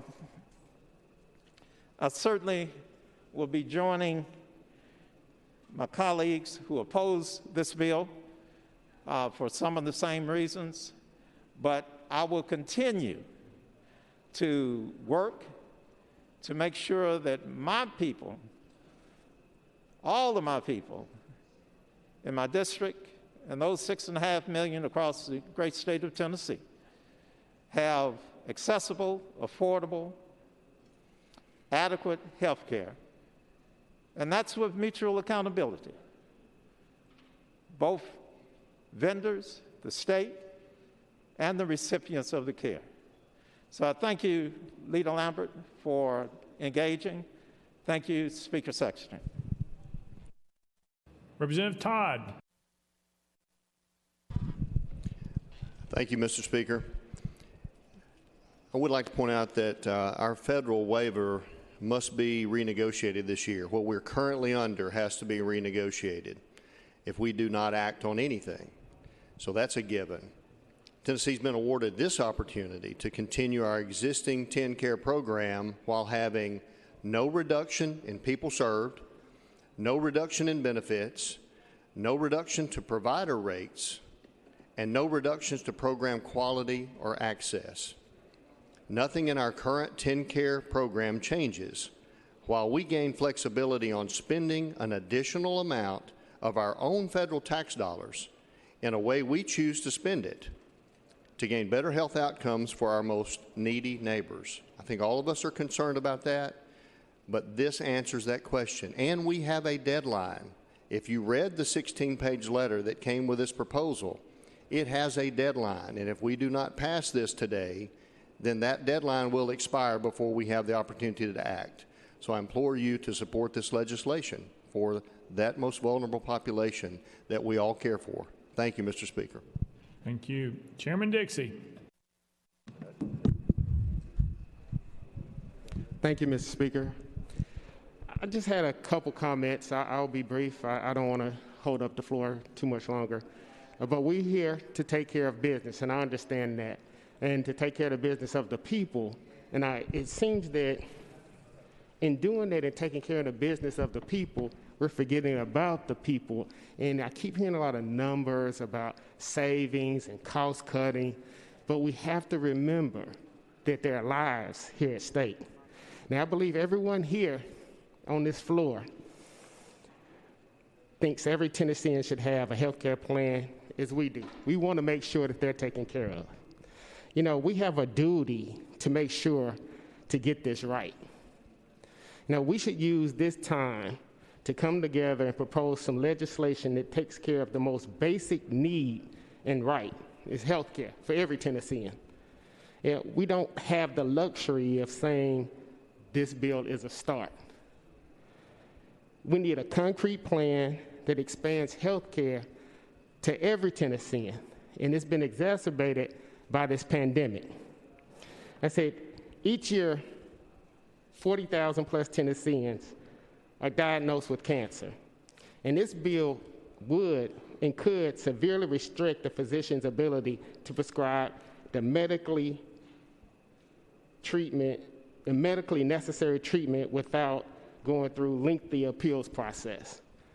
For example, as I said before, I have diabetes, and what medications may work for me may not work for someone else because my body is a little bit different and it may not be on that list. But I want to make sure that we're not playing a real-life game of purge and the survival of the fittest when it comes to taking care of our most needy. Again, let's work together to find a real health care solution for all Tennesseans and not waste time on a policy that will only help a few and not the masses. With this explanation, I do oppose this legislation. And there's a couple, I just want to make sure, I think I have the answer to this, that there will be, with the savings, there will be an investment that goes back into the health care program, but I think it goes back into the quality and not the quantity. But we are tasked to make sure that both occur here in Tennessee. So I want to make sure that this plan is a good plan, and as the representative said before, whatever passes, we will make sure that we work hard to make sure it's the right for all Tennesseans. But we want to make sure all Tennesseans have access to quality health care. And thank you, Mr. Speaker, and Mr. Leader, for listening to me. Leader Lamberth. Thank you, Mr. Speaker, and thank you, Chairman, for your comments. I just don't even know the way to say it. This is that opportunity. I mean, it literally is for us to be able to help more Tennesseans in a better way. I should have said this earlier, but I share a little family news right now. My little sister just had a child about 5 weeks early. We welcome little McKinley in the world. I hope she sees this video someday. And she was born at about 3 pounds and 8 ounces. She's a little bitty thing. And my sister has health care coverage. If she were on TennCare, that child and her are both going to need a lengthy postpartum amount of medical services. This program right here can literally help hundreds, if not thousands and above, mothers and new babies to get better coverage and better services. There's just nothing bad about that. It's an opportunity to take advantage of to try to do that. We have a waiting list right now of adults with developmental disabilities, like a cousin of mine. And I tell this because, look, this is my family, it's your family, it's all of our families and our constituents and our friends and our neighbors. This is that chance to help them. I have a cousin that has developmental disabilities, severe developmental disabilities. This program can help folks like him and so many others to get off that wait list for that is present right now. So this is that opportunity. I know it's not the expansion that most in your caucus are looking for. I get that. It's not that waiver. This is a different program. But this is an opportunity that we should all take advantage of for our constituents and for those folks like young mothers and like newborn babies and like those that are developmentally disabled to have an opportunity for better health care. So again, I ask that you support this and everyone else, but I respect that I know that not everyone will. Thank you, sir. Representative Hawk.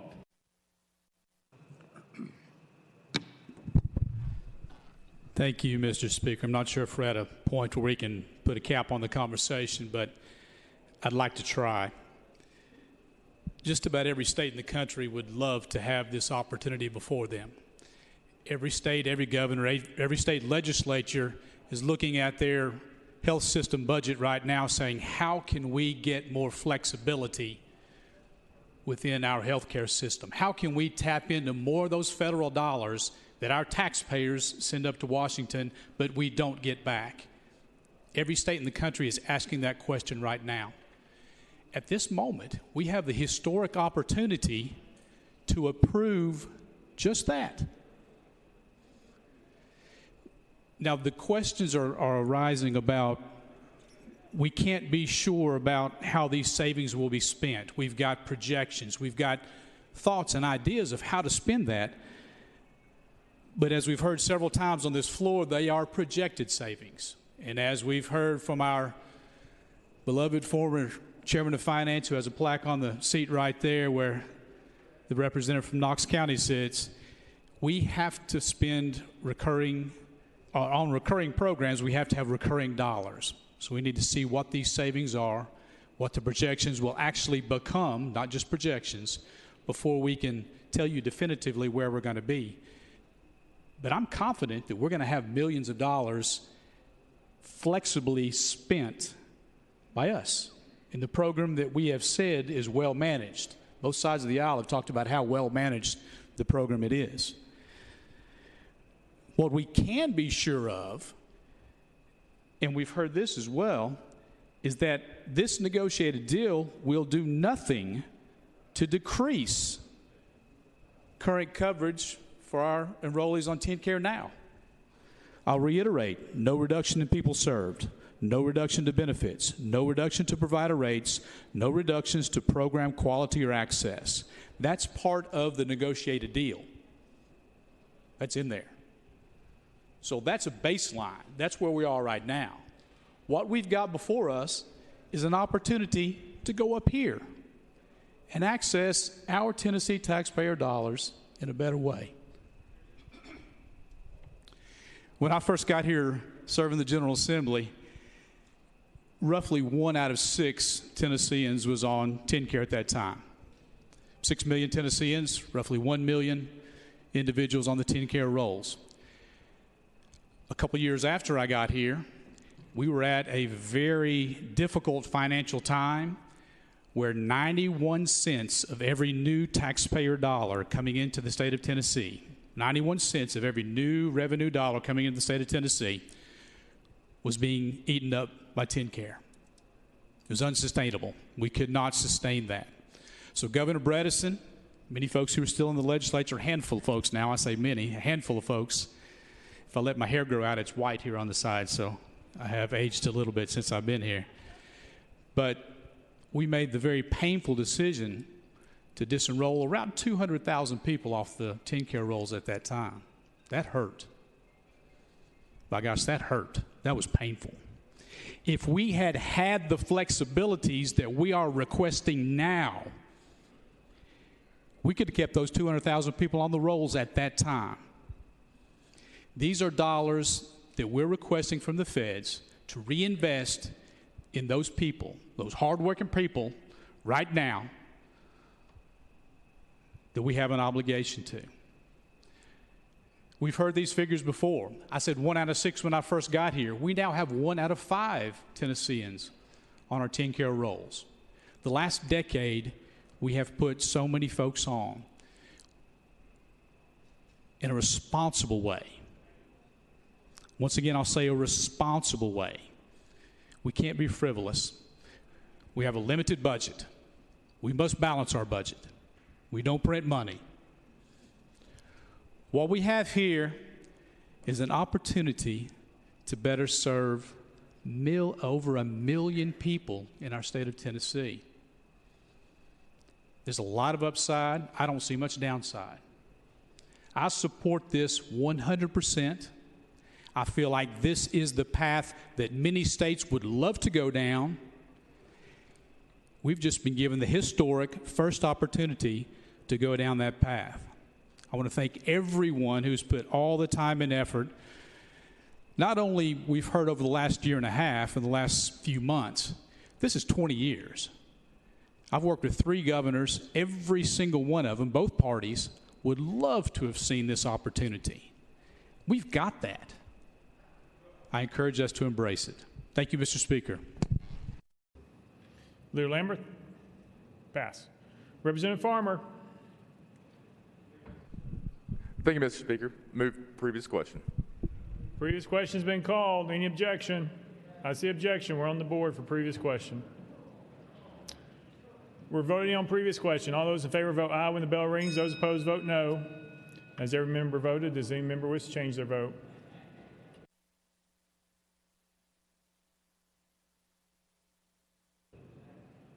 Mr. Clerk, please take the vote.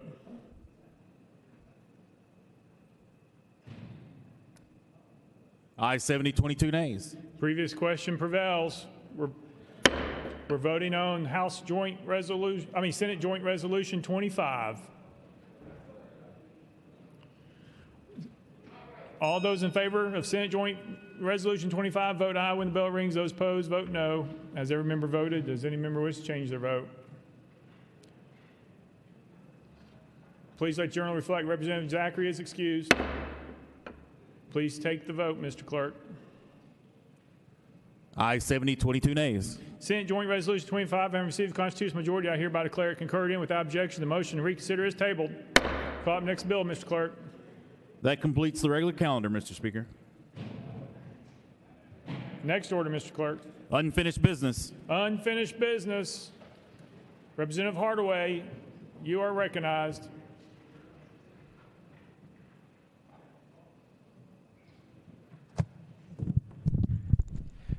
Thank you, Speaker Sexton.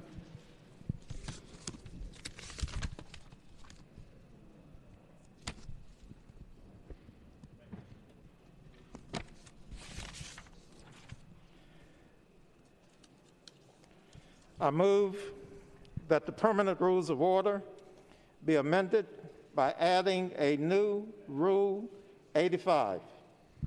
You've heard the motion. Is there a second? Probably second. Any discussion? Speaker Pro Tem Marsh, you are recognized. Thank you, Mr. Speaker. I wanted to say that early this week, every member had a chance to propose rule changes. We had about 20 to 25 change proposals brought to our committee. And since this was not done in the proper manner, I make a motion that this come to the Rules Committee for further consideration. The motion is referred to the Select Committee on Rules, properly second. Is there any discussion? Representative Hardaway. Thank you, Mr. Speaker. And with all due respect to the Speaker Pro Tem, this process is set. The process that I'm going through now is set for the opportunities to present rules if you did not go before the committee. That's what this process is. I'm recognizing that the pro tem would not have made that motion without having adequate votes. I'm still disappointed that we won't have the discussion about respecting and protecting each other. At this stage of the COVID-19 crisis, having witnessed numbers of our own colleagues having been subjected and ravaged by the disease, what are we waiting for? Mr. Speaker, I'd like to read the rule into the record, and then I'm finished with it for now until we get to the committee.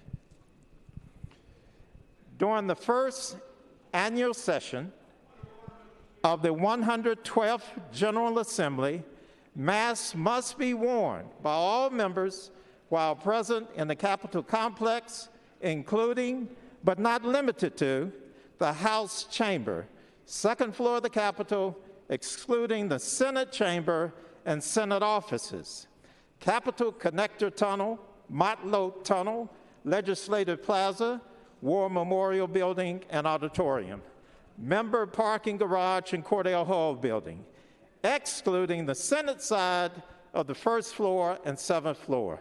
Masks may be, but are not required to be, removed when a member is addressing the House, a joint convention, or joint committee, or when a member is speaking during a committee meeting.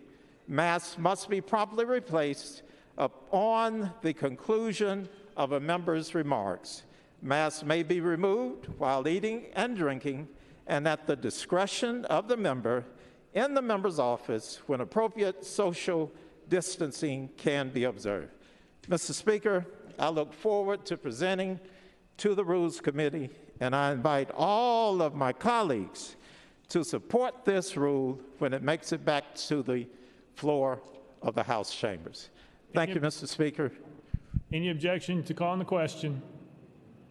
Seeing none. All those in favor of the motion to refer to the Select Committee on Rules vote aye when the bell rings. Those opposed vote no. Has every member voted? Does any member wish to change their vote?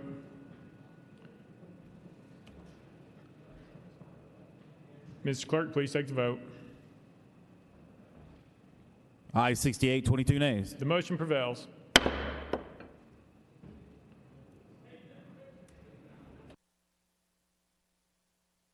Leader Lambert, you're recognized. Thank you, Mr. Speaker. I move that the rules be suspended for immediate introduction of and consideration of HJR 37.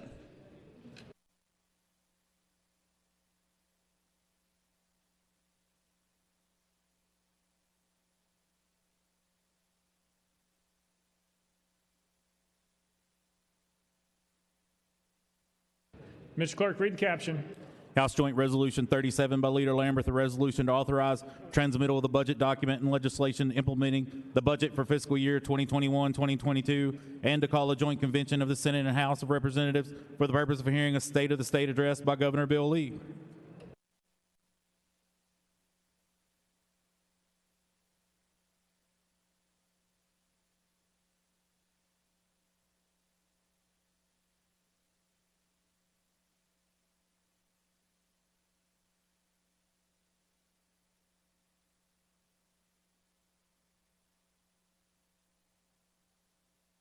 You've heard the caption. Are there any objections?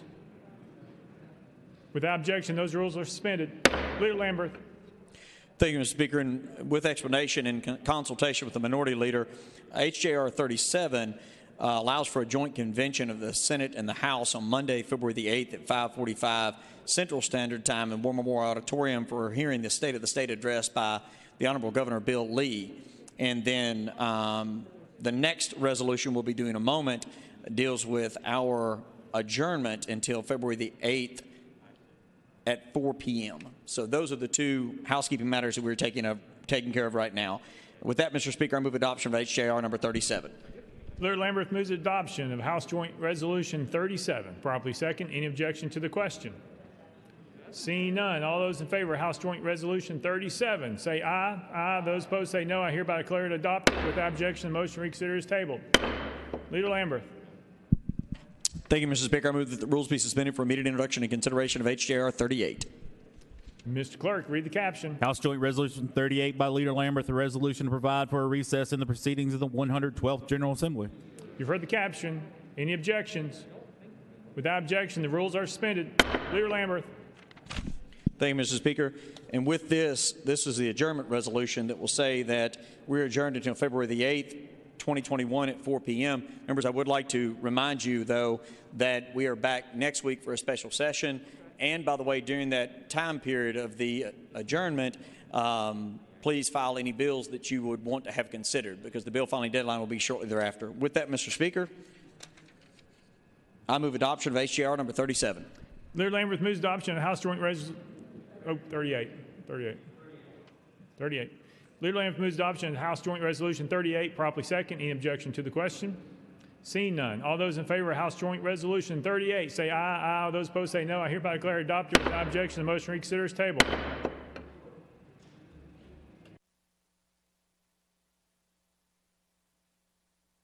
Next order, Mr. Clerk. Announcements. Announcements. Leader Lamberth. Thank you, Mr. Speaker. And members, speaking of the special session next week, we'll convene at Tuesday, I believe, at noon, Mr. Clerk. And I have sign-on sheets for any of the bills that have been filed thus far that you might be interested in signing on to. I'll leave those in the front. I have made every effort to file any bills that I would like considered on behalf of either myself or the administration with Leader Gant. And so those sign-up sheets will be up front. I hope you've had an opportunity to look at those, but those that might be in favor of some of these, just want to let you know I'll leave those up front. Thank you, Mr. Speaker. Representative Clemens. Thank you, Mr. Speaker. And I just rise today. I just received word of this from the Tennessee Judiciary, mourning the loss of Miss Ellen Abbott. She served as the director of the Office of Criminal Justice Services at the Tennessee Department of Mental Health and Substance Abuse Services. She played a vital role in the development and success of the state's recovery courts, including drug courts, veteran courts, mental health courts, safe baby courts, and other specialty courts. And she passed away unexpectedly on the 11th of this month at too early at a point in her life. I know she was crucial to the mental health court in Rutherford County, and she had a sincere passion for the recovery courts and the missions of providing intensive treatment options across the state through supervision and therapy. So if everyone would join me in just a brief moment of silence and in honor and memory of Miss Ellen Abbott.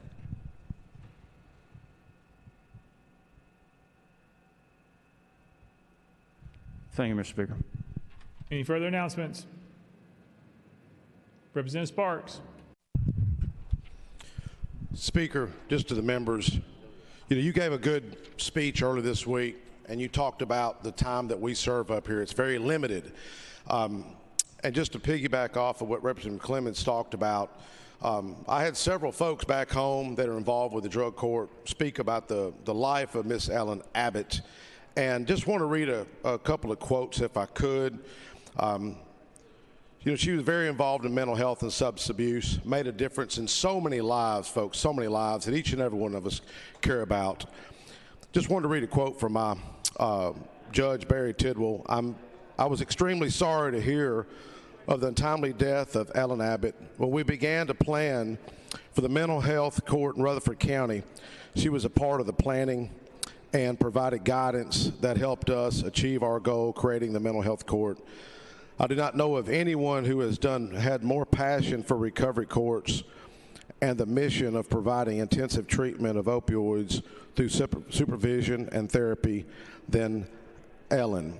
Here's another quote from Miss Michelle Consiglio Young. Tennessee will not be the same without you, Ellen. Thank you for all you did for this state. Thank you, Speaker. Any further announcements? Next order, Mr. Clark. Roll call.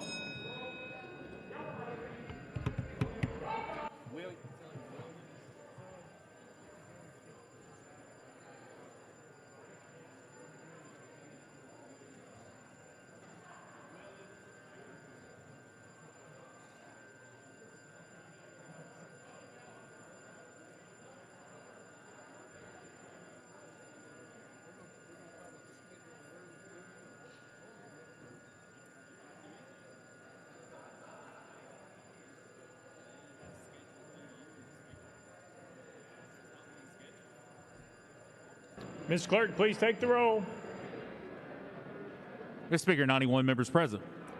Next order, Mr. Clerk. That completes the regular order, Mr. Speaker. Leader Lamberth, you are recognized. Thank you, Mr. Speaker. Pursuant to House Joint Resolution 38, I move that the House stand in recess until 5 p.m. on Monday, February the 8th, 2021. Without objection, the House stands in recess till 5 p.m. on Monday, February 8th, 2021.